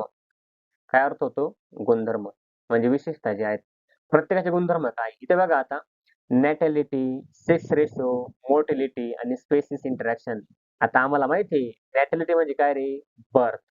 सेक्स रेशो आपल्याला माहिती आहे कोणता? मेल आणि फिमेल त्या पॉप्युलेशनमध्ये किती आहे. आता हे काय आहे? ॲट्रिब्यूट आहे, गुणधर्म आहे. आता मोर्टिलिटी हा सुद्धा काय आहे म्हणजे काय? डेथ ही जणांना झाली. ठीक आहे आणि स्पेसिफिक इंटरॅक्शन. आता हा काय आपला याच्यामध्ये नाही ॲट्रिब्यूट नाही पॉप्युलेशनचा. एकूण नॅटॅलिटी, मोर्टिलिटी, इमायग्रेशन, सेक्स रेशो हे काय होते आपले गुणधर्म होते, ॲट्रिब्यूट्स होते. पण स्पेसिफिक इंटरॅक्शन जे आहेत, स्पेसिस इंटरॅक्शन हा आपला काय ऑप्शन वगैरे नव्हता किंवा ॲट्रिब्यूट नव्हते. त्यामुळे हा ऑप्शन काय चुकीचा आहे. Which of the following is not attribute. कधी-कधी हुशार-हुशारमध्ये किंवा आपण एक्साइटेडमध्ये ऑप्शन कधी चुकीचे करतो. ठीक आहे. इथं नॉट वेळेस कोणता गोल करून ठेवायचं पूर्णपणे, आता काय ऍट्रिब्यूट वगैरे नाही लक्षात ठेवायचं. ठीक आहे, चला पुढचा क्वेश्चन बघूया. हे ऑप्शन जे आहेत ते ऑप्शन बरोबर आहे. स्पेसिस इंटरॅक्शन जे आहेत. 23 नंबरचा क्वेश्चन आता केव्हा विचारलंय, नीट 2021 ला क्वेश्चन विचारलाय बघा. The earth summit held in the Rio D Janeiro in 1992. आता हा क्वेश्चन जो आहे ना, तो क्वेश्चन आहे बायोडायव्हर्सिटी मधला. कोणता मध्ये? बायोडायव्हर्सिटी या चॅप्टर मधला क्वेश्चन आहे. तो क्वेश्चन आपण नंतर बघू वाटलं असतं. ठीक आहे, नीट 2021 क्वेश्चन आहे. मग याच्यामध्ये टाकलं गेलं तो या चॅप्टर मध्ये, पण आपण तो बायोडायव्हर्सिटी आठवण करून द्या. हा क्वेश्चन आपण नंतर बघू. तसं याचा ऑप्शन जे आहेत ना, ऑप्शन नंबर डी आहे. बघू आपण त्याला नंतर. नंतर बघा क्वेश्चन, आता इथं कॉलम ए आणि कॉलम बी दिले. कोण दिलेलं आहे? कॉलम ए आणि कॉलम बी तुम्हाला मॅच करायचे. ठीक आहे, आता सॅप्रोफाइट म्हणजे काय, पॅरासाइट म्हणजे काय, लायकेन काय आणि मायकोरायझा काय. आपला ऑप्शन देईल बघा. Symbiotic association of or fungi with plant root. हे आहे कोणतं? Mycorrhiza example. मायकोरायझा काय करते? झाडाच्या मुळाशी वाढते पूर्णपणे, झाड त्याला काय करते? अन्न देते आणि मायक्रोरायझा जमिनीमधले जे न्यूट्रिशन आहे ते प्रोव्हाइड करून देते कोणाला? झाडाला. हे झालं कोणतं? डीचं ऑप्शन फर्स्ट आहे आपलं. मग आपला डीचं ऑप्शन फर्स्ट कुठे दिसतंय का? डी फर्स्ट हे ऑप्शन येणार नाही. त्यानंतर हे ऑप्शन येणार नाही. त्यानंतर इथं बी डी हे ऑप्शन येणार नाही. ठीक आहे, डी नंबरचा आहे क्वेश्चन. ए बी आणि सी एन डी. तुम्हाला बहुतेक हे जे डी नंबरचं ऑप्शन आहे ते बरोबर असणार आहे, कारण डीचं आपलं एक पाहिजे, डीचं येत नाही. दुसरं बघू आपण बघा. त्यानंतर इथं लायकेन. लायकेन काय? Symbiotic association with algae and fungi. कोणता? अल्गी आणि फंगाईचं असोसिएशन आहे. म्हणजे लायकिन जी वनस्पती वाढते पूर्णपणे ती या दोघांचं कॉम्बिनेशन करून वाढते, अल्गीचं आणि फंगाईचं. अल्गी काय करते? पूर्णपणे न्यूट्रिशन जे आहेत ते कोणाकडून घेते? फंगाईकडून घेते. आणि फंगी काय करतं? अल्गीकडून काय करतं? थोडासा अन्न वगैरे घेते. ठीक आहे, न्यूट्रिशन वगैरे घेत असते. म्हणजे दोघांचा पण फायदा वगैरे घ्या. आता हे एकदम वृक्षाचं आहे. म्युच्युअलिझमचं एक्झाम्पल आहे. पॅरासाइट बघा, त्यांचा saprophyte. Decompose of dead organic material. Decompose the of dead organic material. मग बघा सॅप्रोफाइट जे आहेत, सॅप्रोफाइट सॅप्रोफाइट कोण असतं? पूर्णपणे फंगी असते. काय असते? फंगी काय करते पोरांनो? जमीनमधले जे न्यूट्रिशन वगैरे आहे किंवा एखादं लाकूड असेल, ओंडका वगैरे असेल किंवा एखादी वनस्पती असेल, एखादा प्राणी असेल किंवा एखादी वस्तू पडलेली ती मेली, त्याला पूर्णपणे सडवून कुजून त्याला काय करते? डिकम्पोज करते. डिकम्पोज केली त्याच्यामध्ये जे ऑर्गॅनिक मटेरियल आहे परत झाडाला कसं देता येईल किंवा परत जमिनीमध्ये कसं टाकता येईल, ही कोण बघतं? फंगाई बघतं. त्यामुळे पहिलेच ऑप्शन कोणते? 2 आहे. आणि राहिलं फक्त parasite. Parasite living on the plants and animal. Parasite harm the host. आपण हे वाक्य बघितलं होतं. Parasite always harm the host. Those living organism they cause disease. त्याला आपण पॅरासाइट. आता पॅरासाइट काय करते? डिसीज तयार करते, म्हणजे आजार पसरवते आहे. मग बघा आपल्या याच्यामध्ये ऑप्शन मध्ये एचं 2 कोणामध्ये आहे? एचं 2 याच्यामध्ये आहे. ठीक आहे, हे ऑप्शन असू शकतं. आता एचं 2 याच्यामध्ये पण नाही, याच्यामध्ये पण नाही. हे दोन्ही कट झाले. राहिला होता कोणता? सी ऑप्शन जो आहे. सी चे तुम्हाला हे म्हटलं बघा. आणि डी एक ऑप्शन आहे. डी चे पहिल्याचं 2 आहे. त्यानंतर आपलं दुसऱ्याचं 3 आहे. दुसऱ्या 3 कोणामध्ये आहे? ए पण ऑप्शन आपला कट झाला. दुसऱ्याचं 3 कशामध्ये? याच्यामध्ये आहे. ठीक आहे. त्यानंतर तिसऱ्याचं 4 कोणामध्ये आहे बघा. तिसऱ्याचं 4 या ऑप्शन मध्ये आहे. म्हणजे आपला ऑप्शन डी जो आहे ना, option D is a correct answer असणार आहे. ऑप्शन डी करेक्ट आहे. आपलं कळतंय, एक जरी ऑप्शन तुम्ही प्रॉपर जर सोडवला ना किंवा आपलं माहित असलं ना, आपला 100% तो ऑप्शन जमतो, म्हणजे जमतोच आणि तो क्वेश्चन सॉल्व्ह होतो मुळात म्हणजे. ठीक आहे, पुढचा क्वेश्चन बघूयात. नीट 2018चा क्वेश्चन आहे. आता या क्वेश्चन मध्ये काय म्हणतात? Which one of the following population interaction is widely used in medical science? Medical science मध्ये आपण कोणते इंटरॅक्शन जे आहे ते वापरतोय for the production of antibiotics. आता मला सांगा, अँटीबायोटिक्स तयार करण्यासाठी आपण त्या ऑर्गनचा काय फायदा हे बघत नाही, पण आपला काय फायदा आहे हे आपण बघतोय. म्हणजे एकाचा फायदा आणि दुसऱ्याचा काय होतो? Neither harm neither benefit. मग मला सांगा, म्युच्युअलिझम मध्ये दोघांचा पण काय होतो? फायदा होत असतो. पॅरासिटिझम मध्ये एकाचा फायदा आणि एकाचा काय होतो? तोटा होतो असतो. कॉमन सिलिझम मध्ये काय बघितलं आपण? कॉमन सिलिझम मध्ये आता फक्त राहिले कोणतं? कॉमन सिलिझम आणि अम्युनिसिलिझम. आपण पॅरासिटिझम का वापरत नाही? म्युच्युअलिझम वापरतो का? वापरत नाही. म्युच्युअलिझम वापरत नाही, आपण पॅरासिटिझम वापरू शकतो. आपण काय हार्म करतो त्याला पूर्णपणे, पण आपला पॅरासिटिझम वापरतोय आपण, कॉमन सिलिझम वापरतोय की अम्युनिसिलिझम वापरतोय, हे आपल्या 4 ऑप्शन बघायचे. म्हणजे 3च ऑप्शन राहिले पण आपले. म्युच्युअलिझम नाही, दोघांचा बेनिफिट त्याच्यामध्ये नाही. आपण बॅक्टेरियाला खालतो, पण बॅक्टेरिया काय परत मारतोय कोणतं? मेडिकल सायन्स मध्ये. मग आपलं फक्त एक येईल कोणतं? कॉमन सिलिझम येईल, पॅरासिटिझम येईल किंवा अम्युनिसिलिझम येईल. आता आपण काय त्याला पॅरासिटिझम वापरत नाही, म्हणजे हा ऑप्शन पण चुकीचा येईल. मग राहिले फक्त कोणता कॉमन्सलिझम आणि कोणता ॲमेन्सिलिझम आहे. मग बघा रे, कॉमन्सलिझम बरोबर येईल का ॲमेन्सिलिझम बरोबर येईल? आता ॲमेन्सिलिझम मध्ये काय असतं आणि कॉमन्सलिझम मध्ये काय असतं? आपण जर परफेक्ट आन्सर बघितलं, आन्सर कोणतं आहे? आपण ॲमेन्सिलिझम हे आपलं परफेक्ट आन्सर आहे. तो चार्ट जो आहे तो डोळ्यासमोर समोर ठेवायचा. बघा नेक्स्ट क्वेश्चन आहे आपला क्वेश्चन नंबर 26 क्वेश्चन बघा. त्याच्यामध्ये काय म्हटलंय? नीट 2018 क्वेश्चन बघा. इथे काय म्हटलंय? निमॅटोपोर्स ऑकर्स इन निमॅटोपोर ऑकर्स म्हणजे कुठे येतात? कोण झाडांना येतात असं? पहिले निमॅटोपोर्स काय ते आपण समजून घेऊ. आता तुम्हाला कोकणामध्ये काय झाड असतं बघा. त्या झाडांचे जे मुळं आहेत ना वरती आलेले असतात, असे थोडेसे वरती आलेले असतात. का बरं वरती येतात बघा? झाडांना ना खालची जे मुळं वगैरे आहेत किंवा त्यांच्या ज्या फांद्या वगैरे आहेत ना, त्यांचं वर यायचं पण कारण काय आहे? आता जे खाली असतं पूर्णपणे पाण्यामध्ये खारटपणा जो असतो, काय असतं? साल्टी वॉटर असतं आणि साल्टी वॉटरमध्ये ही मुळं जी आहेत ना, ते सर्व्हाइव्ह करू शकतात नाही. त्यामुळे ते जमिनीच्या वरती येतात आणि सर्व्हाइव्ह करतात. मग हे कोण झाडामध्ये होतं? हॅलोफाइट्समध्ये होतं का? तर हो, हॅलोफाइटमध्ये होत असतं. पण बाकीचे ऑप्शन बघू आपण. फ्री फ्लोटिंग हायड्रोफाइट्स नाही. फ्री फ्लोटिंग हायड्रोफाइट्समध्ये होत नाही. आता हायड्रोफाइट्स म्हणजे काय? याचा ऑप्शन जो आहे हायड्रोफाइट्स, हॅलोफाइट्स तुम्हाला मार्फॉलॉजी ऑफ फ्लॉवर म्हणजे आपण बघितले. परत एकदा त्याच्यावरती विचार करून बघा. त्याचं ऑप्शन का हेच आलंय किंवा हेच का दिले आपलं ऑप्शन हे पण माहीत पाहिजे. त्यानंतर कार्निवरस प्लांट जो आहे त्याचा काही संबंध नाही आणि सबमर्ज हायड्रोफाइट्स त्याचा काही संबंध वगैरे नाही. मग आला कोण फक्त हॅलोफाइट्स जे आहेत आपलं ऑप्शन करेक्ट असणार आहे. आणि हा क्वेश्चन मार्फॉलॉजी ऑफ फ्लॉवरिंग प्लांट मधला आहे. इथं आलेला आहे चुकून तो क्वेश्चन आहे तरी पण आपण तो सॉल्व्ह करून घेतलाय. ठीक आहे. तरी पण 2018 क्वेश्चन वगैरे आहे. क्वेश्चन कुठला असो आपण सॉल्व्ह करायचा आहे. या चॅप्टर रिलेटेड असं आपण ते बघणार आहोत. ठीक आहे. हॅलोफाइट्स आपला ऑप्शन आहे करेक्ट. नेक्स्ट क्वेश्चन आहे क्वेश्चन नंबर 27. नीट 2018चा क्वेश्चन आहे बघा. निश इज. आता निश आपण बघितलं चॅप्टरचा पहिलाच पार्ट होता आपला कोणता? निश 2. निश म्हणजे काय रे? एक ऑर्गनिझम असतो ऑर्गनिझम. काय असतो? समाजामध्ये किंवा निसर्गामध्ये समजा पॉप्युलेशन आहे. या पॉप्युलेशनमध्ये प्रत्येक ऑर्गनिझमचा काय असतो? स्पेसिफिक निश असतो. म्हणजे एन्व्हायर्नमेंटमध्ये त्याची असलेली भूमिका जी आहे त्याला काय म्हणतो आपण? निश म्हणतो. काय म्हणतो?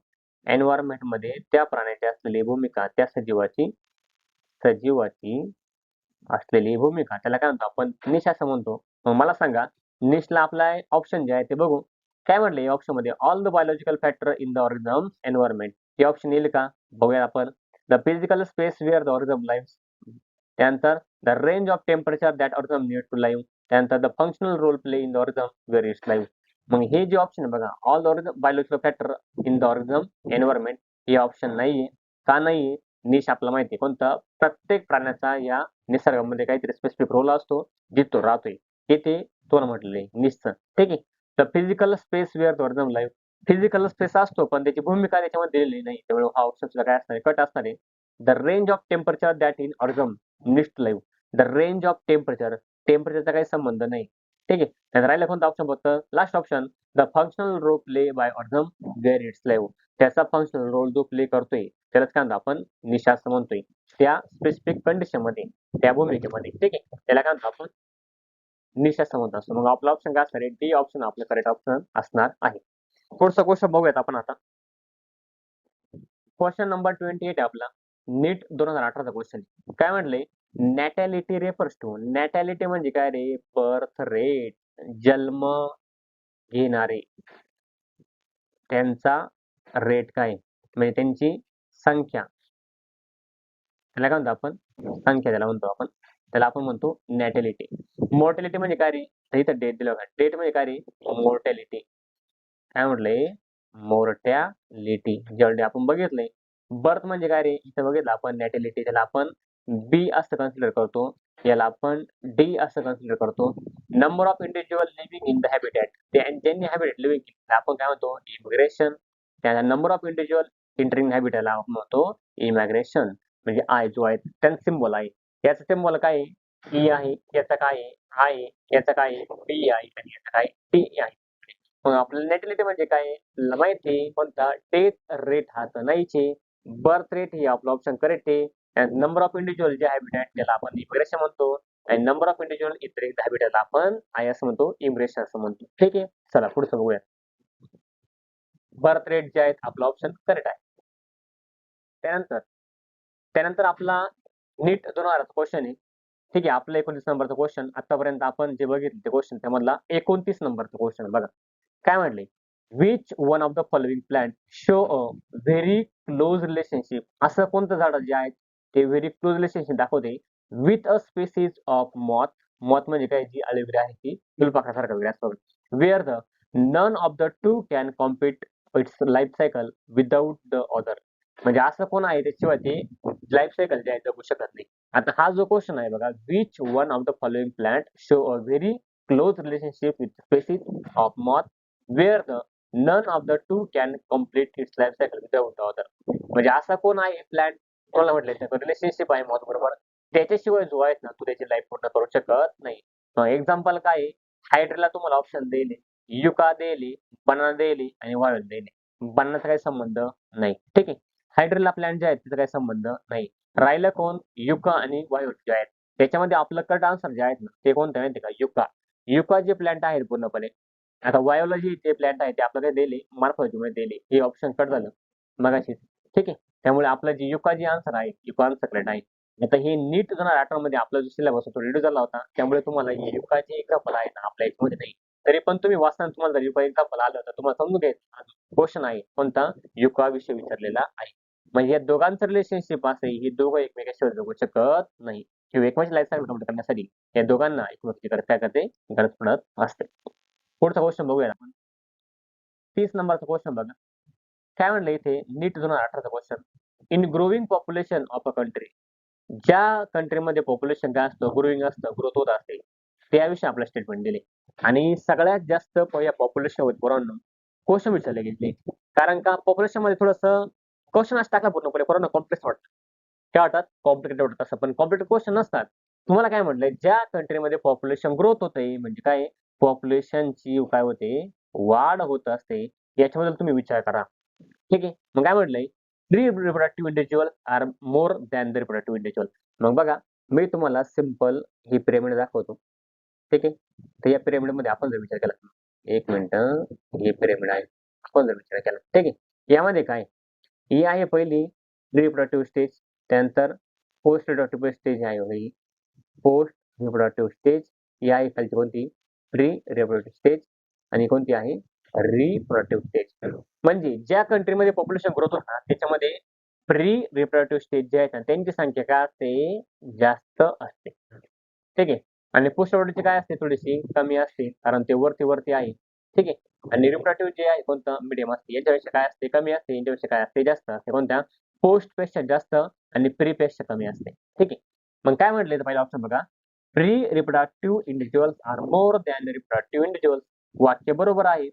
प्री रिप्रोडक्टिव्ह इंडिव्हिज्युअल्स असतात, जास्त असतं कोणता, रिप्रोडक्टिव्ह इंडिव्हिज्युअल पेक्षा. कुठे बघितलं आपण, ग्राफनुसार बघितलं, जे ऑलरेडी आपल्याला दिलं आहे एनसीईआरटी मध्ये. बघा तुम्हाला 3 जे आहेत ना, स्टेबल, त्यानंतर जे जास्त वाढतं ते दिलं होतं, एक नावी, आणि ते काय असतं, डिक्लाइन असतं. म्हणजे फ्लरिशिंग तुम्हाला म्हटले, फ्लरिशिंग आहे जे जास्तीत जास्त वाढतं, त्याला एक नाव आहे, कोणतं जास्तीत जास्त वाढतं, एक्सपांडिंग नाव आहे. एक्सपांडिंग आहे, त्यानंतर स्टेबल आहे, त्यानंतर काय आहे, पूर्णपणे डिक्लाइन आहे.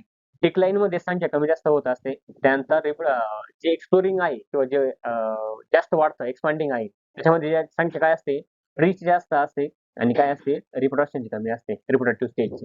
म्हणजे आपलं पहिलं ऑप्शन बरोबर आहे, पण बाकीचे पण बघून घेऊ आपण. Reproductive individuals are less than, reproductive individuals are less than the post reproductive individuals. हे पण वाक्य बरोबर आहे.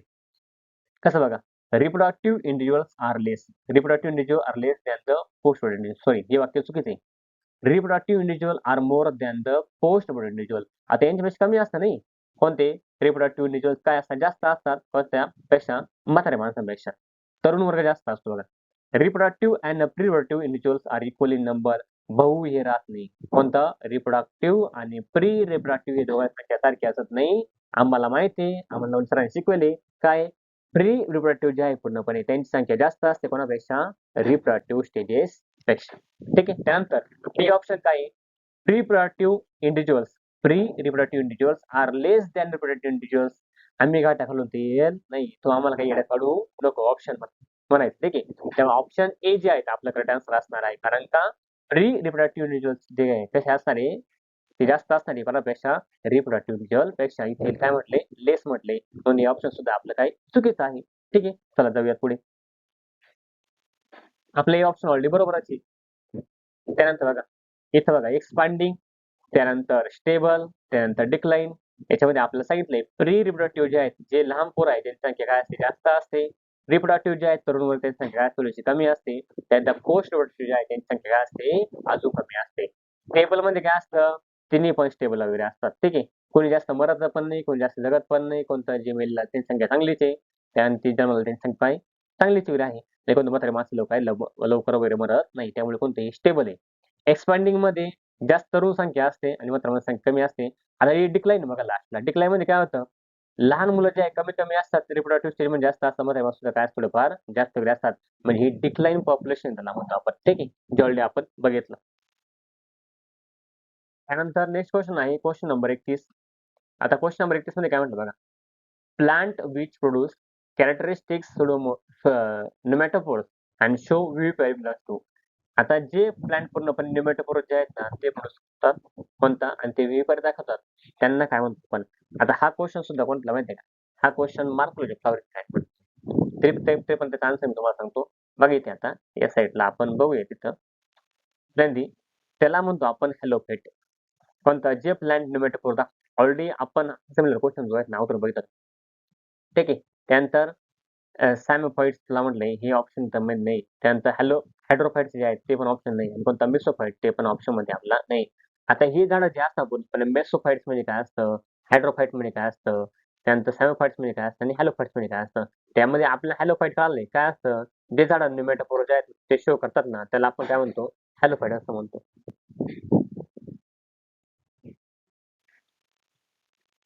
आलंय लक्षात, म्हणजे हॅलोफाइट्स म्हणजे काय. नेक्स्ट क्वेश्चन बघूयात आपण.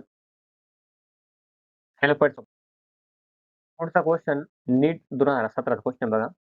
काय म्हटलं इथे, ऍस्मोटोप तुम्हाला म्हटलं बघा इथे ऍस्मोटोप बघा. ऍस्मोटोप तुम्हाला म्हटलंय in logistic growth curve is obtain when. म्हणजे तुम्हाला म्हटलंय विषमता जी आहे विषमता म्हणजे काय, ऍस्मोटोप तुम्हाला म्हटलंय in logistic growth curve is obtain when. हा कर्व केव्हा ऑप्टेन होईल म्हणजे केव्हा तयार होईल. आता बघा सिम्पली आपला ग्राफ आहे कोणता असा ग्राफ. आता इथं काय होतं, कॅरिंग कॅपॅसिटी होती. के म्हणजे काय, कॅरिंग कॅपॅसिटी. आणि आपण जर आपला ग्राफ बघितला कोणता लॉजिस्टिक ग्रोथचा, तो ग्राफ असा आहे, सिगमेंट बरोबर आहे. इथं काय लॅग फेज आहे, इथं लॉग फेज आहे, इथं स्टेशनरी फेज आहे आणि इथं काय, सॉरी इथं लॅग फेज बघा इथे लॅग फेज, त्यानंतर इथं लॉग फेज, त्यानंतर एक्सपोनेन्शियल फेज आणि इथं कोणतं आहे स्टेशनरी फेज, असे स्टेज आहेत. ही कोणती लॅग फेज आहे. ठीक आहे. आता यामध्ये तुम्हाला म्हटलं विषमता जी आहे लॉजिस्टिक ग्रोथ मध्ये केव्हा बघायला भेटतात. मला सांगा विषमता फक्त एकाच गोष्टीमध्ये आपल्याला बघायला भेटते केव्हा, जेव्हा कॅरिंग कॅपॅसिटी आणि कोणतं पॉप्युलेशन डेन्सिटी जे आहे ते सेम असेल तेव्हा. ठीक आहे. विषम तुम्हाला म्हटलं विषमता म्हणजे के जे आहेत ना के ची व्हॅल्यू जी आहेत ना एन पेक्षा जास्त किंवा कमी पाहिजे तेव्हा आपल्याला विषमता बघायला भेटणार नाही. त्यामुळे हे दोन्ही ऑप्शन जे आहेत ना ते कट झाले. कोणता जास्त किंवा कमी असेल. मग आता लॉजिस्टिक ग्रोथ केव्हा राहते माहिती आहे तुम्हाला. लॉजिस्टिक ग्रोथ अशी ग्रोथ राहते त्या ग्रोथ मध्ये जेव्हा प्राण्याला सजीवाला लिमिटेड अन्नसाठा असेल त्यामुळे तो वाढ करतोय त्याला आपण काय म्हणतो लॉजिस्टिक ग्रोथ असं म्हणतोय. ठीक आहे. असं कायमस्वरूपी एखाद्याला खूप खायला दिलं मग त्याची वाढ खूप जास्त होईल असं काही राहत नाही कधी. ठीक आहे. त्यामुळे तो काय मला काय म्हटलंय के आणि एन ची जी व्हॅल्यू जी आहेत ना कायम कमी जास्त राहते. एन जास्त राहतो किंवा के कमी राहतो, के जास्त राहतो किंवा एन कमी राहतो. दोघांची जर व्हॅल्यू इक्वल असली पूर्णपणे त्यामध्ये 100% आपला विषमता बघायला भेटणार आहे. त्यामुळे आपला जो ऑप्शन आहे कोणता K is equal to N जो आहे तो बरोबर आहे. बघा the R value approach zero. आता आर व्हॅल्यू अप्रोच झिरो असेल किंवा काही असेल रेट जो आहे ऑलरेडी आपला आर जी व्हॅल्यू जी आहेत ना ठरली असते प्राण्यानुसार. म्हणजे आपली साईड चालू राहिली कोणतं जर तुम्ही प्रॉपर वाचन केलं असेल तर प्रॉपर वाचनामध्ये दिली प्रत्येक प्राण्याची जी आर व्हॅल्यू आहे सजीवांची ठरलेली आहे. ह्युमन बिंग सुद्धा ठरलेली आहे ती आर व्हॅल्यू. त्यामुळे आर व्हॅल्यू झिरो ही आहे असं शकत नाही. ठीक आहे. अप्रोच जरी केला आपण तरी पण आर व्हॅल्यू झिरो कसं देणार? पण प्रत्येक प्राणी सजीवांची झिरो लिहू शकत नाही. त्यामुळे ऑप्शन आपला काय चुकीचं आहे. मग तुमचं ऑप्शन जे आहे कोणतं लास्ट ऑप्शन जे बरोबर आहे के इज इक्वल टू एन आहे. त्यानंतर 33 नंबरचा क्वेश्चन काय म्हटले, presence of plant arrange into well defined vertical layers depending on their height can be seen best in. आता बघा प्रेझेन्स इथं presence of plant arrange in well define vertical layer उभी layer जे आहे डिपेंडिंग ऑन देअर हाईट त्यांच्या height नुसार. तर काय म्हटलंय best can be best seen in. मग तुम्हाला काय म्हटलं वरच्या हाईट बघा आपण काय बघितलं माहितीये का एक प्रेसिपिटेशन अॅन्युअल रेनफॉल बघितलं. आता इथे काय होतं डिझर्ट होत असतं. माहिती का? ट्रॉपिकल रेन फॉरेस्ट असं होतं. त्यानंतर आर्क्टिक आणि अल्पाईन टंड्रा असं होतं. असे होते. ठीक आहे. असे काही फॉरेस्ट वगैरे होते. पहिल्या स्लाईड बघा ऑरिजिनल पॉप्युलेशनची. असे काही ग्राफ होता. मग तुम्हाला काय दिसलं? इथं दिलं होतं अॅन्युअल इथे दिलं प्रेसिपिटेशन काय होतं? अॅन्युअल रेनफॉल होतं. आणि इथे काय होतं पूर्णपणे टेम्परेचर होतं टेम्परेचर. ठीक आहे. त्यांचं टेम्परेचर किती आहे? त्यानंतर प्रेसिपिटेशन किती? तिथे काय म्हटलं मग? Arrange in well defined vertical layer depending on their height can be seen. मग ग्रासलँड बघायला भेटेल जास्त, ट्रॉपिकल सवाना बघायला भेटेल, टेम्परेट फॉरेस्ट का ट्रॉपिकल रेन फॉरेस्ट. मग याच्यामध्ये तुम्हाला व्हर्टिकल जर आपण अरेंज केलं, कोण पहिल्यांदा बघायला भेटेल? कोणता? Presence of plant arrange in well defined vertical layer depending on their height can be seen best in. तर त्यांच्या हाईटनुसार बेस्ट तुम्हाला कोण बघायला भेटेल? सगळ्यात वरती लेयर. मग ट्रॉपिकल रेन फॉरेस्ट आहे, त्यानंतर डिझर्ट आहे आपला, त्यानंतर सवाना फॉरेस्ट वगैरे आहे किंवा ट्रॉपिकल रेन फॉरेस्ट आहे. मग आपल्याला कोण बघायला भेटलं उंचीनुसार? तर आपल्याला बघायला भेटेल ट्रॉपिकल रेन फॉरेस्ट जे आहे ते आपला टॉपला बघायला भेटणार आहे. ठीक आहे. याला काय म्हणतो आपण ट्रॉपिकल रेन फॉरेस्ट. तो ग्राफ बघायचा तुम्ही. नेक्स्ट क्वेश्चन आहे mycorrhiza are the example of. Mycorrhiza example कशाचं आहे? आतापर्यंत आमच्या पोरांचं पाठ होऊन गेलंय. मायकोरायझा काय आहे? पूर्णपणे म्युच्युअलिस्टिक अंडरस्टँडिंग वेळ आहे. हे फंगिसाइड्स वगैरे नाही, अँटीबायोसिस पण नाही, ॲम्सिझम पण नाही. काय आहे? म्युच्युअलिझम आहे. म्हणजे फंगीचा आणि हायर प्लांटचा दोघांचा पण काय होत असतो? फायदा होत असतो. म्हणजे इथं फंगी आणि जे हायर प्लांट आहे, काय आहे? हायर प्लांट या दोघांमध्ये काय असतं? असोसिएशन असतं. यामध्ये जे झाड आहे, कोणतं? झाड. त्याच्या मुळाशी काय वाढतं पूर्णपणे? मायकोरायझा वाढत असतं आणि मायकोरायझा काय करतं? पूर्ण मायकोरायझा कोणतं झाडाला जमिनीमध्ये न्यूट्रिशन प्रोव्हाइड करून देतं आणि झाड पूर्णपणे बिचारं त्याला कोणतं अन्न प्रोव्हाइड करत असतं. हे झाड कोणतं हायर प्लांट आहे आणि काही फंगाई दोघांचं असोसिएशन कसं असतं? म्युच्युअलिस्टिक अंडरस्टँडिंग असतं दोघांची पण. ठीक आहे. एक्झाम्पल लक्षात आपल्याला म्युच्युअलिझम. दोघांचा पण काय होतो? फायदा होत असतो. म्हणजे plus plus situation, win win situation. Next question 35 नंबरचा नीट 2016चा क्वेश्चन बघा. फेज 2 मधला 35 नंबरचा क्वेश्चन आपला. Which of the following is correct for the R related species? R म्हणजे काय? इंट्रिन्सिक ग्रोथ रेट आहेत बघा. Small number of progeny with small size, small number of progeny with large size, large number of progeny with small size, large number of progeny with the large size. आता याच्यामध्ये म्हणायचं काय? मी तुम्हाला एकदम perfect 2 example देतो. जे आपण कुठे बघितलं माहिती का? लेक्चरमध्ये बघितलं. लेक्चरमध्ये काय बघितलं? मला सांगा, आपण एक्झाम्पल घेऊ विंचूचं. आपण एक्झाम्पल घेऊ फणसाचं. आपण एक्झाम्पल घेऊ पूर्णपणे बेडकाचं. ठीक आहे? बेडूक. आपण एक्झाम्पल घेऊ मासाचं. ठीक आहे? मासा. मला सांगा, विंचाचे जे पिल्लं आहेत, त्यांची साईज आणि त्यांची क्वांटिटी सेम आहे का रे? तसंच माणूस आहे.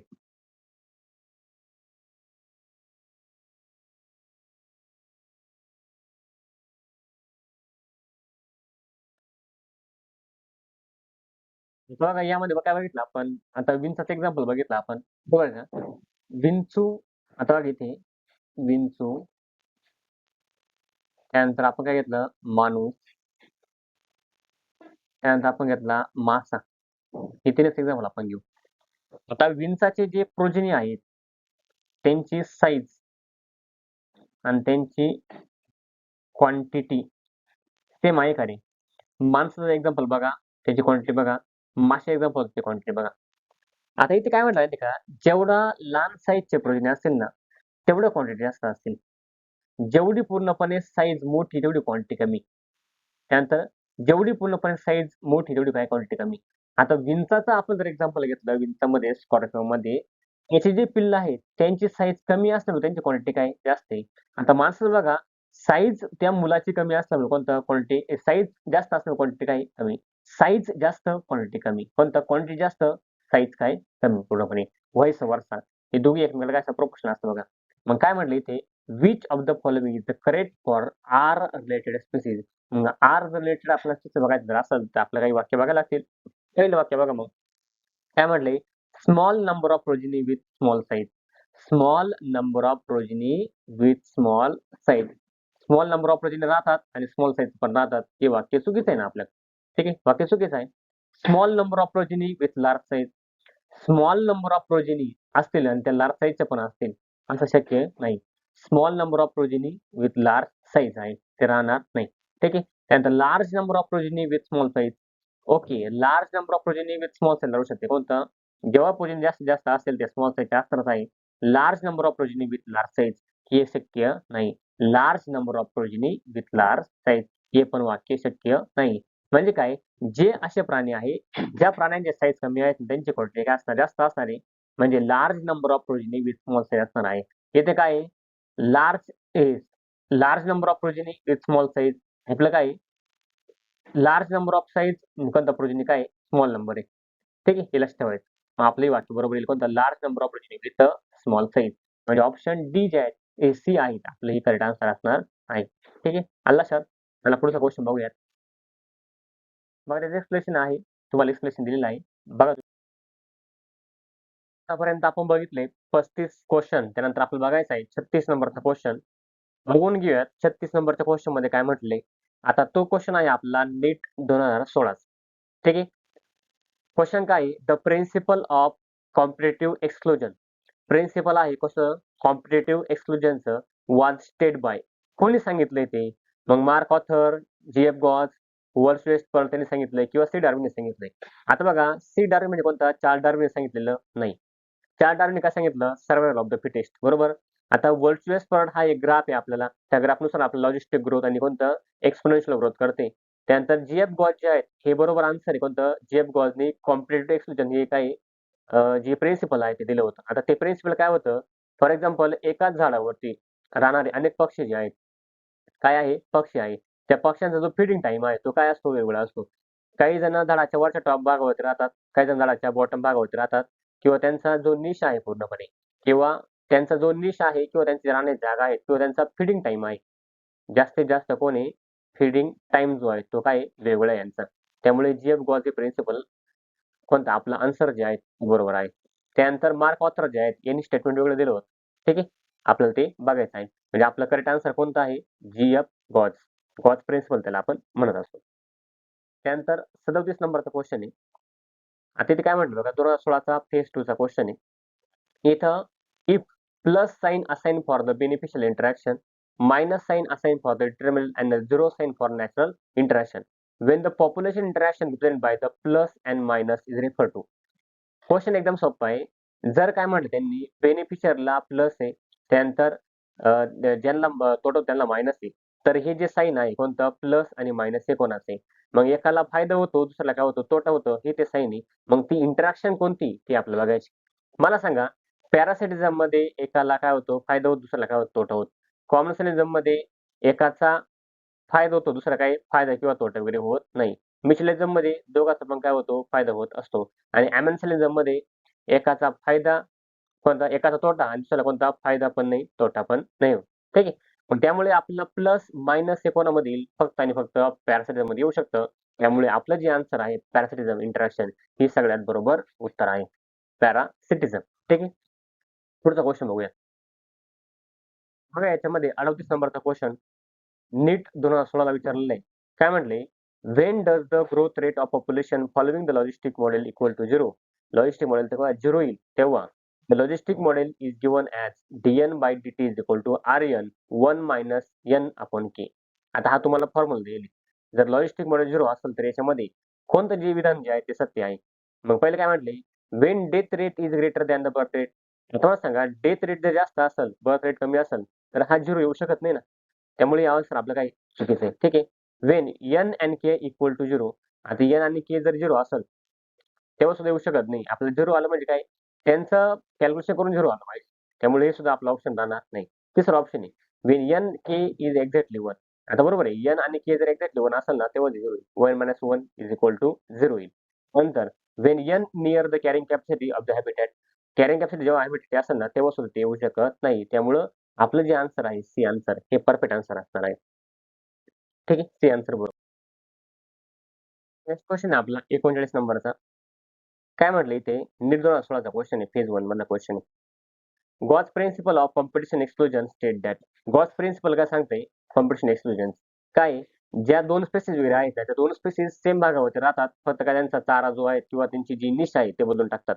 मग त्यानुसार गॉस कॉम्पिटिशनमध्ये वाक्य कोणतं बरोबर आहे ते आपल्याला ओळखायचं आहे. बघा, larger organism exclude smaller one through the competition. आता असं कधी होत नाही की लार्जर जे ऑर्गॅनिझम आहेत, लहानाला पूर्णपणे नामशेष करून टाकतात. हे वाक्य चुकीचं आहे. More abundant species will exclude that the less abundant species. ज्यांची संख्या जास्त आहे ते कोणत्या, ज्यांची संख्या कमी आहे त्यांना नामशेष करून टाकतात कॉम्पिटिशनमध्ये. हे पण वाक्य चुकीचं आहे. गॉस प्रिन्सिपल सांगतच नाही कधी. ठीक आहे. त्यानंतर सी नंबरचं, competition of the same resources, competition of for the same resources exclude spaces having the different food preference. आता ज्यांच्यामध्ये कॉम्पिटिशन असते ना कोणत्या सेम रिसोर्ससाठी, ते एक्सक्लूड करतात स्पेसिस ज्या डिफरंट फूड प्रेफरन्सला. आता हे वाक्य पण चुकीचं आहे, कारण का ते एकाच जागेवरती राहतात, फक्त काही झाडाच्या वेगळ्या भागामध्ये राहतात. त्याला त्यानंतर काय म्हटलंय, no two species can occupy the.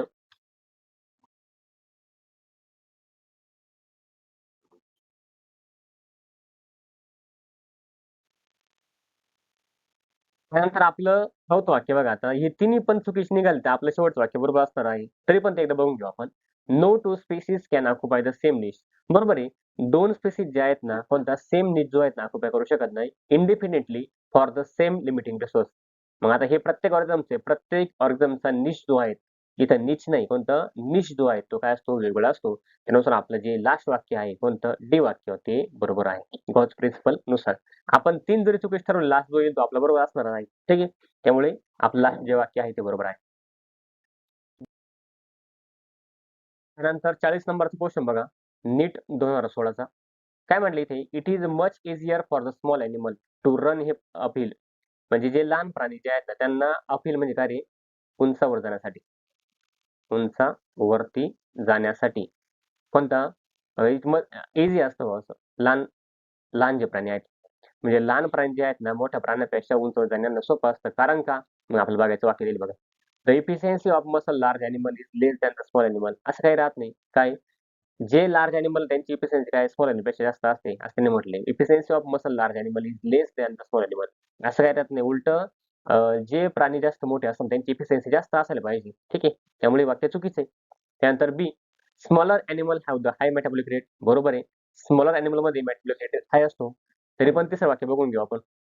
It is easier to carry small body weight. असं काही राहत नाही. आता जर हा जो लार्ज एनिमल तो 60 किलोचा असेल आणि हा जर 30 किलोचा असेल, आता याला 30 किलोचा त्याच्या मानानं कोणतं वजन जडच आहे. आता हा जो 60 किलोचा आहे त्याच्या मानानं हे वजन काय जडच आहे. त्यामुळे जे एनिमल लहान असतात किंवा त्यांचे वजन कमी असतं त्यांना इझियर असतं कॅरी करायला. अशी ही गोष्ट चुकीची. त्यानंतर डी आहे, small animal have the low O2 requirement. आता मला सांगा, प्रत्येकाला O2 रिक्वायरमेंट पाहिजे, तो लहान असो किंवा मोठा असो. त्यामुळे हे वाक्य सुद्धा काय आपल्याला चुकीचं येणार आहे. मग उरलं कोणतं वाक्य बघा, आपलं बी वाक्य, म्हणजे आपलं ऑप्शन जे आहे बी आन्सर असणार आहे. बी इज अ करेक्ट आन्सर. त्यानंतर 41 नंबरचा क्वेश्चन बघा, AIPMT 2015. आज मी तुम्हाला AIPMचा अर्थ सांगितले पहिल्यांदा नीटच्या अगोदर. ऑल इंडिया, बघा, All India pre medical Test हा त्याचा अर्थ होतो. AIPMT, All India pre medical Test. जशी आता नीट आहे, कोणती आहे आता, नीट आहे, तशी त्यावेळेस कोणती होती, AIPMT होती. 2015 क्वेश्चन. ठीक आहे. National eligibility cum entrance test असा त्याचा अर्थ होतो. आणि हा कोणता, all India pre medical test, AIPMT question. बघा, in which of the following interaction both partners are adversely affect. आता असं कोणतं इंटरॅक्शन आहे त्याच्यामध्ये तुम्हाला दोघांना काय होतो, अफेक्ट म्हणजे काय रे, तोटा होत असतो. तोटा काय होतो, तोटा होत असतो. कॉम्पिटिशनमध्ये दोघांना पण तोटा होतो. प्रेशरमध्ये एकाला फायदा एकाला तोटा होतो. म्युच्युअलिझममध्ये दोघांना काय होतो, बेनिफिट होतो. आणि पॅसिव्हिझममध्ये एकाला फायदा एकाला काय होतो, तोटा होत असतो. मग इथे काय म्हटलेलं आहे, in which of the following interaction both partner, both म्हणजे काय रे, दोघांना, काय, दोघांना पण काय होतो, अफेक्ट होत असतो. मग ते कोणते, आपलं कॉम्पिटिशन हे आन्सर आपलं बरोबर असणार आहे. Competition is a correct answer. बघा, आपल्याला 42 नंबरचा क्वेश्चन आहे, AIPMT 2015चा. पाठीमागे जो AIPMT लॉंग फॉर्म सांगितलं तो क्वेश्चन बघा. अन असोसिएशन ऑफ इंडिव्हिज्युअलचं असोसिएशन असतं different species living in the same habitat. जे वेगवेगळ्या प्रकारचे प्राणी आहे ते सेम हॅबिटेटमध्ये राहतात, त्यांचा जो रोल आहे पूर्णपणे एन्व्हायरमेंटमध्ये, त्याला आपण काय म्हणतो, त्याला आपण म्हणतो बायोटिक कम्युनिटी. काय म्हणतो, बायोटिक कम्युनिटी. म्हणजे काय, जे पण लिव्हिंग ऑर्गॅनिझम आहे त्यांचं असोसिएशन होतं कोणता एकमेकाबरोबर, त्याला आपण म्हणतो बायोटिक कम्युनिटी असं म्हणतो. पॉप्युलेशन कार्य इंडिव्हिज्युअलचा जो ग्रुप आहे, इकोसिस्टम इंटरॅक्शन बिटवीन बायोटिक आणि बायोटिक फॅक्टर त्याला म्हणतो आपण इकोसिस्टम. इकॉलॉजिकल निश कशाला म्हणतो आपण? प्रत्येक ऑर्गनचा रोल आहे निसर्गामध्ये, त्याला आपण काय म्हणतो? इकॉलॉजिकल निश असं म्हणतो. त्यामुळे इकॉलॉजिकल निश येणार नाही, इकोसिस्टम येणार नाही, पॉप्युलेशन पण येणार नाही. येणार काय फक्त बायोटिक कम्युनिटी हे आपलं आन्सर असणार आहे. पुढचा क्वेश्चन बघूया आपण. बायोटिक कम्युनिटी आपलं परफेक्ट आहे. नेक्स्ट क्वेश्चन आहे आपला 43 नंबरचा. AIPMT 2014 क्वेश्चन आहे बघा. क्वेश्चन मध्ये काय म्हटले?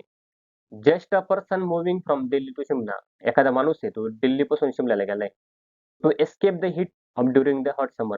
म्हणजे दिल्लीला भरपूर हीट असते कोणता? उन्हाळ्या दिवसामध्ये. समर म्हणजे काय? उन्हाळा. उन्हाळ्यामध्ये काय जास्त हीट असतं summer. Thousand of migratory birds from the Siberia. आता भरपूर सारे मराठी बर्ड असतात कोणता? थाउजंड म्हणतो तुम्हाला. तर काय 1000, 2000, 3000 जेवढे पण असतील तेवढे. मायग्रेटरी बर्ड कारण ते जे स्थलांतर करतात from Siberia to other extremely cold northern region move to. मग ते कुठे येतात? मला सांगा सायबेरियाचे जे पक्षी वगैरे आहेत ना ते फक्त केओलँडो नॅशनल पार्क जे आहेत भरतपूर राजस्थान, भरतपूर राजस्थानमध्ये येत असतात. ते पार्क कोणते? केओलँड नॅशनल पार्क वगैरे आहे. आता इथं मी भरतपूर राजस्थान लिहितो इथं बघा भरतपूर राजस्थान. काय शब्द आपला तो? भरतपूर राजस्थान हे त्याचं नाव आहे. मग तो पार्क कोणता आहे? केओलॅडो नॅशनल पार्क जो आहे तो कशामध्ये? राजस्थानमध्ये आहे. त्यामुळे आपला आन्सर कोणता असणार? केओलॅडो नॅशनल पार्क राजस्थान जे आहे. मेघालयाचा काय संबंध नाही. त्यानंतर कॉर्बेट नॅशनल पार्कचा काही नाही. वेस्टर्न घाटमध्ये आपल्याकडे वेस्टर्न घाट आपल्याकडेच आहे. पण त्या मुंबईच्या ठिकाणी वगैरे आहे. ठीक आहे. त्यामुळे आपलं केओलॅडो नॅशनल पार्क जो आहे ते आपलं परफेक्ट आन्सर असणार आहे. जे सायबेरियातले जे सायबेरियन ग्रेन जे आहेत ते आपल्याला येतात बघा. मी तुम्हाला एकदा मेन्शन केलं होतं आपल्या PPT मध्ये जेव्हा आपण PPT बघितली बघा त्याच्यामध्ये. ठीक आहे. तुम्हाला एक्सप्लेनेशन दिलं इथं. एक्सप्लेनेशन बघा तुम्ही व्हिडिओ वगैरे पॉज करून. नेक्स्ट क्वेश्चन आपला 44 नंबरचा. नीट 2013 कर्नाटकाचा क्वेश्चन आहे बघा. काय म्हटले ते? Benthic benthic organism affected most by. ते ऑर्गॅनिझम जे आहेत बेंटिक ऑर्गॅनिझम ते कशाला जास्त अफेक्ट होतं बघा. इथं बेंटिक म्हणजे काय? समुद्राच्या तळाशी समुद्राच्या तळाशी जे पण राहतात. ठीक आहे. त्याला काय म्हणतो आपण? बेंटिक ऑर्गॅनिझम असं म्हणतो. सरफेस टर्ब्युलन्स ऑफ वॉटर त्यांना अफेक्ट कशामुळे होतात? सरफेस टर्ब्युलन्स ऑफ वॉटरमुळे अफेक्ट होतात का? तर नाही. सरफेस म्हणजे काय रे? जे वरचा भाग वगैरे असतो. Water holding capacity of soil. आम्ही येडं वाटतो तुम्हाला कोणतं? वॉटर होल्डिंग कॅपॅसिटीचा आणि बेंटिक ऑर्गॅनिझमचा काय संबंध आहे का? नाही. Light reaching in the forest floor. Forest floors आणि बेंटिक ऑर्गॅनिझमचा काही संबंध असतो का? नाही. ते aquatic ॲनिमल वगैरे आहे. बघा. त्यानंतर sediment characteristics of aquatic ecosystem. आता हे पूर्णपणे अफेक्ट करतं बघा. कोणतं? Sediment characteristics of aquatic ecosystem. जे सेडिमेंट कॅरेक्टरिस्टिक्स आहेत ना aquatic इकोसिस्टमचे ते या बेंटिक ऑर्गॅनिझमला अफेक्ट करत असतात. म्हणजे आपण चुकी जरी आन्सर काढले साईडला तरी पण आपलं बरोबर आन्सर शिल्लक राहते शेवट. ठीक आहे, बरोबर की नाही? चला पुढं. बघा डी ऑप्शन तुमचं. बघा आता नीट 2013 कर्नाटकाचा क्वेश्चन आहे. काय म्हटले? Which one of the following is not parasitic adaptation. हे पॅरासिटिक अडॅप्टेशन नाही. मग कोणकोणतं बघा. पहिलं आहे लॉस ऑफ डायजेस्टिव्ह ऑर्गन. हे बरोबर आहे. Loss of unnecessary sense organ. त्याला सेन्सच राहत नाही. हे पण बरोबर आहे. आता आपलं काय म्हटले? नॉट म्हटले. Not. Which one of the following is not a parasitic adaptation. हे पॅरासिटिक अडॅप्टेशन आहे. अडॅप्टेशन म्हणजे काय रे? जुळवून घेण्याची क्षमता. याला काय म्हणतो आपण? अडॅप्टेशन असं म्हणतो. मग डेव्हलपमेंट ऑफ ॲडेसिव्ह ऑर्गन. त्याची डेव्हलपमेंट ऑफ ॲडेसिव्ह ऑर्गन डेव्हलपमेंट होईल असते. Loss of reproductive capacity. अरे ही तर सगळ्यात जास्त जे आहेत ना लॉस ऑफ रिप्रोडक्टिव्ह कॅपॅसिटी असते. कोणाची? पॅरासिटिकची. म्हणजे पॅरासिटिक जर बॉडीमध्ये वाढत राहिला तो त्याची फक्त एकच गोष्ट चांगली कोणतं? त्याची रिप्रोडक्टिव्ह कॅपॅसिटी काय असते? हाय असते. काय असते? हाय असते. मग आपलं एक चुकीचं ओळखायचं होतं. मग चुकीचं कोणतं आपलं? लॉस ऑफ रिप्रोडक्टिव्ह कॅपॅसिटी हे आपलं बरोबर आन्सर असणार आहे. ठीक आहे. आपला नॉट म्हटलंय नॉट. बाकी सगळे आहे हेच नाही म्हणजे आपलं हे आपलं बरोबर आन्सर असणार आहे. ठीक आहे. चला पुढे जाऊया. Loss of reproductive. नंतर नेक्स्ट क्वेश्चन आहे नीट 2013 चा क्वेश्चन. कर्नाटकाचा क्वेश्चन बघा. The age pyramid. जे एज पिरामिड आहे कोणतं? With broad base indicate. त्यांचा जो ब्रॉड बेस आहे ना तो काय करतो इंडिकेट बघा. आता जर आपण थोडक्यात बघितलं आपण असं समजूया. आता ही इंडिकेशन आहे. ठीक आहे. आता हा बेस आहे. ह्या बेसला त्यानंतर सेकंडला त्यानंतर थर्डला. इथे काय असतात रे? प्री रिप्रोडक्टिव्ह स्टेज, इथं रिप्रोडक्टिव्ह स्टेज,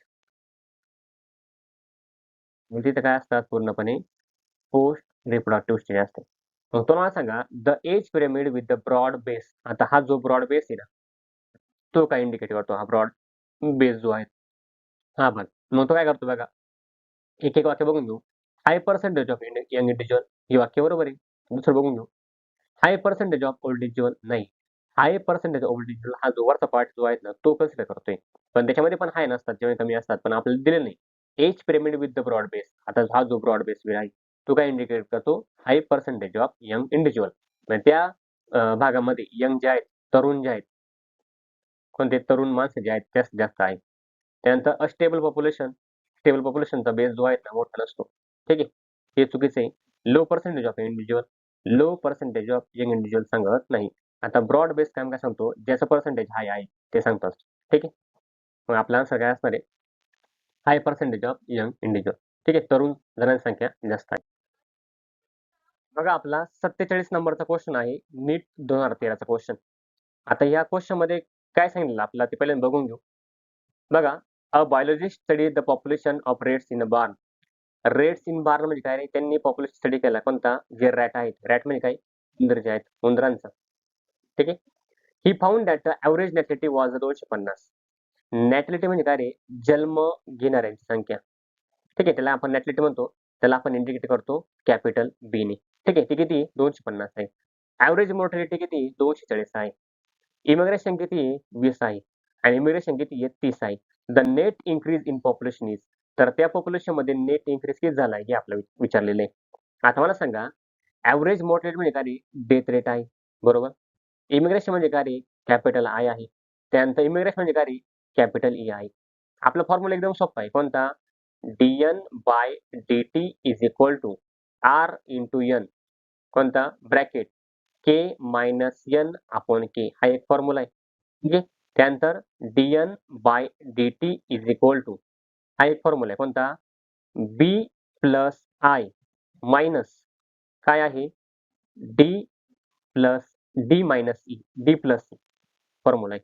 म्हणजे त्या पॉप्युलेशनमध्ये किती जणांनी जन्म घेतलाय, त्या पॉप्युलेशनमध्ये किती जण बाहेरून आले, पॉप्युलेशनमध्ये किती जणांची डेथ झाली आणि त्या पॉप्युलेशनमध्ये किती जण इमिग्रेट झाली, म्हणजे बाहेर निघून गेले. आता हे जर काढलं आपण, काय येईल आपल्याला? पूर्णपणे पॉप्युलेशन डेन्सिटी जी आहे, ती पॉप्युलेशन डेन्सिटी आपल्याला येऊ शकते. मग काढा इथे. मला सांगा, या भागामध्ये आपण जर हा सेकंड नंबरचा फॉर्म्युला वापरला, त्या फॉर्म्युल्यानुसार जर घेतलं आपण, कोणतं? बर्थ रेट किती? बघा, नॅटिलिटी 250 आहे. घेतली आपण नॅटिलिटी किती? 250 नॅटिलिटी घेतली. प्लस इमिग्रेशन किती आहे? त्या भागाभागामध्ये किती जण आले? मॉर्टॅलिटी आहे. इमिग्रेशन किती? 20 आहे. 250 प्लस 20 आहे. मायनस, आता या भागामध्ये मायनस करू आपण. कोणकोणते? इमिग्रेशन आहे. हे 30 प्लस त्यानंतर इमिग्रेशन किती? 240 मेले, मॉर्टॅलिटी 240 मेले. ठीक आहे. आता मला सांगा, याचं जर आपण कॅल्क्युलेशन केलं, 250 प्लस 20 किती होतात?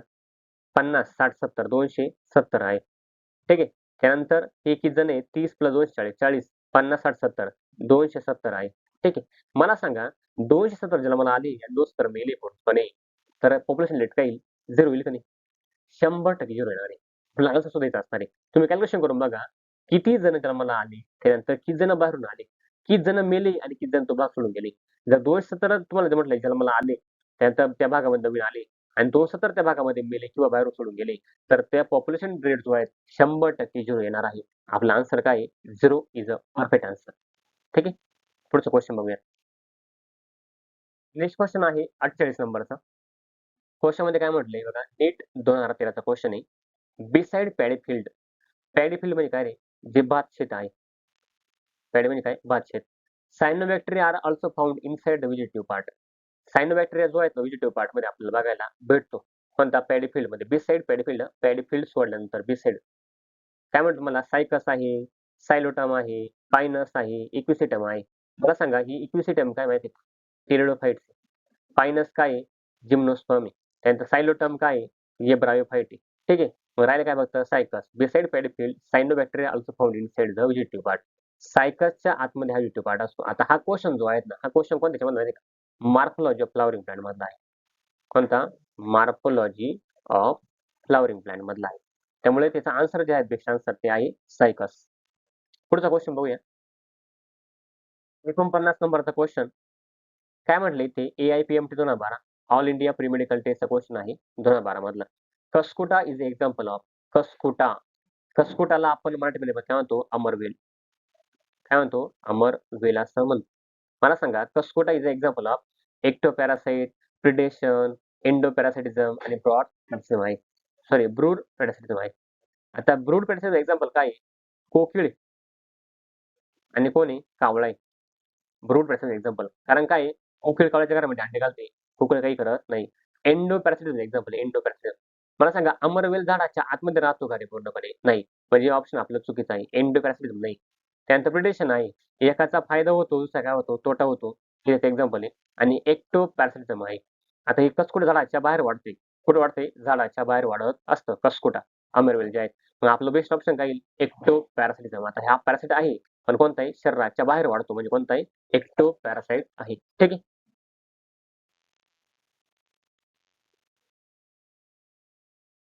नेक्स्ट क्वेश्चन आपला 50 नंबरचा AIPMT 2011 मेन्सचा क्वेश्चन आहे. The logistic population growth is express by the equation. आता इतक्यात आपण इक्वेशन बघितलं. The logistic population growth is express by the equation. त्याचं इक्वेशन कोणते? dN/dt is equal to N into R bracket K minus N upon K. आता equation बरोबर आहे, पण इथं R इंटू N आहे, N इंटू R नाही. ठीक आहे. dN/dt dt/dN इथं dN/dt म्हणजे हे वाक्य चुकलेलं आहे. ठीक आहे. पहिलं ऑप्शन जे आहे dN/dt is equal to R into N K minus N upon K हे बरोबर आहे. पण तिसरं बघून घेऊ. dN/dt is equal to R into N N minus K upon N. आता हे ऑप्शन आपलं चुकीचं आहे. N अपॉन K नाही, K minus N upon K. इथं खाली K पाहिजे होता. त्यानंतर dN/dt is equal to R into N. फक्त अर्धच दिलंय. K minus N upon K दिलेलं नाही. त्यामुळे आपलं जर बेस्ट आन्सर असेल तर कोणतं आहे? ऑप्शन नंबर बी आपलं बेस्ट आन्सर असणार आहे. आणि B answer is the perfect answer. Next question बघूयात. आपला नेक्स्ट क्वेश्चन आहे 51 नंबरचा AIPMT 2011चा क्वेश्चन आहे बघा. आता या क्वेश्चन मध्ये काय म्हटलंय? Which one of the following is the categories of the parasite in the true sense. आता पॅरासाइट म्हणजे काय रे? जो होस्टला हार्म करतोय त्याची कॅपॅसिटी तुम्हाला म्हटलंय. ठीक आहे. The female anopheles bites sucks blood in the humans. आता अॅनोफिलस जे मॉस्किटो वगैरे आहे ते काय करते? बाईट करते ब्लड म्हणजे ह्युमनचा जे रक्त आहे ते रक्त पिते. त्यानंतर head louse of living in the human scalp कोणता? As well laying eggs in the human ear. म्हणजे डोक्यामधली जी ऊ आहे कोणता? डोक्यामध्ये अंडे पण घालते आणि डोक्याला काय करते? स्काल्पला म्हणजे टाळूला हार्म सुद्धा करते इयरला, हे आपलं म्हटलंय. आणि हे खरं पॅरासाइटिकचं सेन्स वगैरे आहे असं म्हणायला हरकत नाही. त्यानंतर द कुकू कोल तुम्हाला म्हटलंय लेथ एग इन द क्रॉनेस्ट. आता याला काय म्हणतो आपण? कोकिळ कावळ्याच्या घरामध्ये अंडे घालते. याला म्हणतो आपण ब्रूड पॅरासिटिझम. याला काय म्हणतो आपण? Brood parasitism. म्हणजे हे येणार नाही पॅरासिटिझम. त्यानंतर human foetus developing inside the uterus. म्हणजे माणसाच्या जो प्रोजेनी आहे त्याचा गर्भ शरीराच्या आतमध्ये वाढतोय. Draw nourishment for the moth. आता ही जी आहेत ना मॉथची नरिशमेंट होती मदरच्या आतमध्ये म्हणजे आईच्या शरीराच्या आतमध्ये तो गर्भ वाढतोय. आता हे पॅरासिटिकचं एक्झाम्पल आहे का? तर नाही. आपण इथे काही येडे नाही. आपलं हे आन्सर चुकी ठरवायला लागले. ठीक आहे. पहिलं आन्सर जे आहे आपलं चुकीचं आहे. त्यानंतर तिसरं आन्सर आपलं चुकीचं आहे. चौथं पण चुकीचं आहे. मग बरोबर काय फक्त पॅरासिटिकचं आपलं बी ऑप्शन जे आहे परफेक्ट असणार आहे. म्हणून बी ऑप्शन काय आपलं परफेक्ट आन्सर आहे. डोक्यामध्ये काय करते? ऊ जी अंडे घालते आणि अंडे घातली तो त्याचा प्रसार जो आहे लवकर लवकर चालते आणि वरून माणसाला काय करते? हार्म करते. हे बेस्ट एक्झाम्पल आहे पॅरासिटिझम. नेक्स्ट क्वेश्चन आहे आपला 52 नंबरचा AIPMT 2011चा क्वेश्चन आहे बघा. Consider the following for condition A to D and select the correct pair of them as adaptation of environment desert lizard. Dessert lizard असा प्राणी आहे पोरांनो. असं पूर्णपणे सरडावीर आहे. तो सरडा काय करतो माहिती आहे का? ऊन जर जास्त लागलं, काय ऊन जर जास्त असलं म्हणजे काय समर सीझनमध्ये कोणतं? समर सीझनमध्ये बिळामध्ये राहते आणि जेव्हा त्याला थंडी वाजते परत काही समरमध्ये येते, उष्णता वगैरे घेते आणि परत काही आपल्या आपल्या याच्यावर जाते. मग तुम्हाला काय म्हटलंय? याच्यामध्ये तुम्हाला म्हटले करेक्ट पेअर ऑफ अडॅप्टेशन कोणकोणतं आहे? म्हणजे आपला भरपूर बरोबरच्या ज्या गोष्टी आहेत त्या ओळखायच्या. पहिलं बघा burrowing in the soil to escape high temperature बरोबर आहे. जेव्हा त्याला जास्तीत जास्त ऊन लागेल ना, तेव्हा अशा कंडिशनमध्ये जातोय तो. कोणता? त्या कंडिशनमध्ये त्याला थोडासा विसावा वगैरे भेटेल. ती कंडिशन आहे. Losing heat cap rapidly from the body during high temperature. असं होत नाही याचं. आता असं कोणाचं होतं? जे पूर्णपणे प्राणी लहान असतात. काय असतात? लहान वेळात त्यांच्या बॉडीमध्ये टेम्परेचर काय होतं? लवकरात लवकर लॉस होतं. हे सरड्याचं वगैरे होत नाही. डिझर्ट होत नाही. Bask in the sun when the temperature is low. आता हे बरोबर आहे. बास्क इन द सन म्हणजे जेव्हा त्याला असं वाटतं थंडी वाजते, तेव्हा उन्हामध्ये जाऊन बसते. टेम्परेचर केव्हा लो असतं तेव्हा. म्हणजे ए आणि सी वाक्य बरोबर आहे. डी बघू. Insulating body due to the thick fatty dermis. आता त्याला काही फॅटी डर्मिट्स राहत नाही. तो आपले एक पक्षी बघा, एक प्राणी, त्याला ब्लबर राहतं ब्लबर. काय असतं? ब्लबर राहतं. रबर नाही हां, ब्लबर राहतं ब्लबर. आणि ते ब्लबर काय करतं, त्याच्या शरीराच्या आतमध्ये वाढतात म्हणजे जाडथर जो असतो त्याला इन्सुलेटिंग बॉडी म्हणून ते काम करत असतं. आणि आपल्या ऑप्शनमध्ये आहे का ए आणि सी वाक्य बरोबर आहे आपलं. कोणतं? डिझर्ट लिझर्टच्या कंडिशनमध्ये. मग आपला ऑप्शन काय आहे इथं बघा, ए, सी, डी नाही, बी, डी नाही, ए, सी हां. ए आणि सी आपलं वाक्य बरोबर असू शकतं. म्हणजे आहे बरोबर. ठीक आहे. 100% बरोबर आहे. ए आणि सी बरोबर आहे. मग आपण लिहिलं कोणतं? ए आणि सी. म्हणजे ऑप्शन सी जे आहे तुमचं परफेक्ट आन्सर असणार आहे. पुढचा क्वेश्चन आपला 53 नंबरचा. बघा, या क्वेश्चनमध्ये काय म्हटलेलं आहे? Large woody vines are mostly commonly found in. Woody म्हणजे काय रे? जे लाकडाचे ओंडके जास्त मोठमोठे, जे झाडं आहेत त्यांचा खोड जे आहे ओंडका जो आहे जास्त मोठा-मोठा असतो बघा. वुडी वाईन्स जे ट्री वगैरे आहे, हे कुठे तुम्हाला सापडतात? मँग्रोव्हमध्ये सापडत नाही. ठीक आहे. मँग्रोव्ह म्हणजे काय? जे खारफुटी वनं वगैरे असतात ते. ट्रॉपिकल रेन फॉरेस्टमध्ये सापडतात. अल्कलाईन फॉरेस्टमध्ये सापडत नाही. त्या ठिकाणी जास्त थंड असते. त्याच्यामध्ये वुडी ट्री जे आहेत एवढे आपल्याला सापडत नाही. टेम्परेट फॉरेस्टमध्ये उंच-उंच वाढणारी झाडं असतात, उष्णकटिबंधामध्ये तिथे आपल्याला सापडत नाही. कोणतं? वुडी वाईन जे आहेत. मग कुठे सापडतात? ट्रॉपिकल रेन फॉरेस्टमध्ये आपल्याला ते वुडी वाईन्स जे आहेत त्या ट्री ते आपल्याला सापडत असतात. ठीक आहे. त्यानंतर बघा किती सोपा क्वेश्चन आहे 54 नंबरचा. क्वेश्चनमध्ये काय म्हटलंय? What type of human population is represent for the following age pyramid. आता मला सांगा जर या एज पिरामिडमध्ये बॉस म्हणजे बेस सॉरी बॉस नाही हं, बेस जर ब्रॉड असला कोणता आणि वर जर संख्या कमी असली याला काय म्हणतो आपण एक्सपांडिंग पॉप्युलेशन असं म्हणतो. काय म्हणतो? एक्सपांडिंग आहे. ज्याचा बेस ब्रॉड असेल ते. त्यानंतर दुसरं एक पॉप्युलेशन असतं कोणतं ज्याच्यामध्ये बेस काय असतो ब्रॉड असतो आणि याची जी संख्या असते कोणतं कमीत कमी असते थोडीफार कमी-कमी याला काय म्हणतो आपण स्टेबल पॉप्युलेशन असं म्हणतो. आणि ज्याचे ब्रॉड म्हणजे बेस जो आहे तो ब्रॉड नसेल कमी असेल त्याला काय म्हणतो आपण डिक्लाइन पॉप्युलेशन. मग बघा रिप्रोडक्टिव्ह स्टेज आपल्याला जास्त पाहिजे, रिप्रोडक्टिव्ह थोडासा कमी पाहिजे आणि पोस्ट प्रोडक्टिव्ह काय पाहिजे अजून थोडासा कमी पाहिजे. तो आपण काय म्हणतो हे पॉप्युलेशन एक्सपांडिंग आहे. पण याच्यामध्ये हे जे पॉप्युलेशन आपण बघतोय ते आहे डिक्लाइन पॉप्युलेशन. ठीक आहे. कोणतं आहे? डिक्लाइन. त्यानंतर vanishing population, expanding population, stable population. Stable तर येणार नाही, एक्सपांडिंग येणार नाही. व्हेनिशिंग म्हणजे काय संपत चाललंय पॉप्युलेशन असं पण येणार नाही. त्याचा अर्थ कोणता आहे? डिक्लाइन पॉप्युलेशन आपल्याला ते शब्द वगैरे आहे. आन्सर काय येईल? Decline population. म्हणजे एम-सेट याच्या एका ओळीवरती आपल्याला क्वेश्चन वगैरे विचारला जाऊ शकतो एकेका डायग्रामवर. लास्ट क्वेश्चन आहे आपला 55 नंबरचा AIPMT 2010 क्वेश्चन बघा. Which one of the following is most appropriately defined. आता खालीलपैकी कोणतं असं वाक्य जे आहे अप्रोप्रिएटली म्हणजे चांगल्या प्रकारे डिफाईन केलेलं आहे हे तुम्हाला म्हटलंय. मग पहिलं बघा वाक्य parasite is an organ which always live. Always म्हणजे काय कायम राहतो शरीराच्या आतमध्ये the body of other organism and make kill it. तो त्याला काय करतोय किल करतोय असं राहत नाही. त्याच्यामध्ये आपण दोन टाईप बघितले कोणतं पॅरासिटिझम मध्ये एक्टो पॅरासाइट आणि कोणता एंडो पॅरासाइट. एक्टो आणि इंडो पॅरासाइट आहे. एक्टो म्हणजे शरीराच्या बाहेर, इंडो म्हणजे शरीराच्या आत. असं नाही की तो फक्त शरीराच्या आतमध्ये राहतो. मग एक्टो पॅरासाइट कुठे गेला? मग हे वाक्य चुकीचं आहे. दुसरं वाक्य host is an organism which provide food to other organism. असं राहत नाही. कोणतं होस्ट इज अन ऑर्गॅनिझम हा ऑर्गॅनिझम असतो विच प्रोव्हाइड फूड तो फूड प्रोव्हाइड करत नाही. कोणता? बाकीच्या ऑर्गॅनिझमला. त्याच्यावरती उलट बाकीचे काय करतात? जगत असतात. मग मी तुम्हाला सांगितलं कोणता माणूस आहे, कोणता माणूस आहे. त्या माणसाच्या कोणता आहे पूर्णपणे ओवाळ आहे. लाईस आहे, ह्युमन लाईस म्हणून म्हटलंय. आता ऊसाठी माणूस काय होस्ट आहे. आता ऊला आपण चारा पुरवतो पूर्णपणे फूड पुरवतो का नाही? ऊ बळच काय ते आपल्या शरीरावरती वाढते. ठीक आहे. प्रोव्हाईड पण आपण त्याला फूड प्रोव्हाईड करतो का? प्रोव्हाईड करत नाही. म्हणजे हे वाक्य सुद्धा काय असणार आहे? चुकीचं असणार आहे. त्यानंतर नेक्स्ट आहे डी नंबरचं वाक्य, सी नंबरचं. अमेरिकनिझम is a relationship in which one species is benefited. एका स्पेसिसला काय होतो? बेनिफिट होतो. Whereas other is unaffected. तसं नाही. मध्ये एका स्पेसिसचा काय होतो? तोटा होतो आणि दुसऱ्या स्पेसिसचा फायदा पण होत नाही, तोटा पण होत नाही. त्यामुळे हे वाक्य सुद्धा काय असणार आहे? चुकीचं असणार आहे. त्यानंतर लास्ट कोणतं राहिलं डी. आपलं वाक्य बरोबर असणार आहे. मग डी काय म्हणते? Predator is an organism that catches and kill other organism for food. बरोबर आहे. प्रेडेटर असा ऑर्गॅनिझम असतो दॅट कॅचेस कोणता कॅच करतो आणि किल करतो बाकीच्या ऑर्गॅनिझमला फॉर फूडसाठी. आता जगण्या माणसाला प्रश्न वगैरे आहे. मग एक्झाम्पल कोणतं आपलं माईस माईस आणि तुम्हाला एक्झाम्पल आहे कॅट. कॅट पूर्णपणे माईसला मारून टाकते कोणतं स्वतःच्या उदरनिर्वाहासाठी. कोणतं? त्याला कॅचेस करते आणि किल करते. त्यामुळे हे वाक्य जे आहे कोणतं? लास्ट नंबरचं परफेक्ट वाक्य आहे. बरोबर वाक्य आहे. ठीक आहे. म्हणजे आपलं डी ऑप्शन जे आहे परफेक्ट आहे. त्यामुळे आज तुम्ही घरी गेल्यानंतर ही सगळी व्हिडिओ बघा. आता मी ही पूर्ण फुल व्हिडिओ जी आहे ती अपलोड करतोय. त्यात तुम्हाला ऑलरेडी काल 2 व्हिडिओ दिल्या होत्या. त्या 2 व्हिडिओमध्ये पहिले काही क्वेशन दिले, 17 नंबर क्वेशन दिले होते. 16 पर्यंत 16 पासून 32 पर्यंत काही क्वेशन होते आणि आता पूर्ण 55 क्वेशन आहे. तुम्ही या चॅप्टरचा चांगला अभ्यास करा. आज हा चॅप्टर संपलाय. आपण उद्या या चॅप्टरवर जेव्हा तुम्ही व्हिडिओ बघणार, मी तुम्हाला वर्गामध्ये सूचना देईल.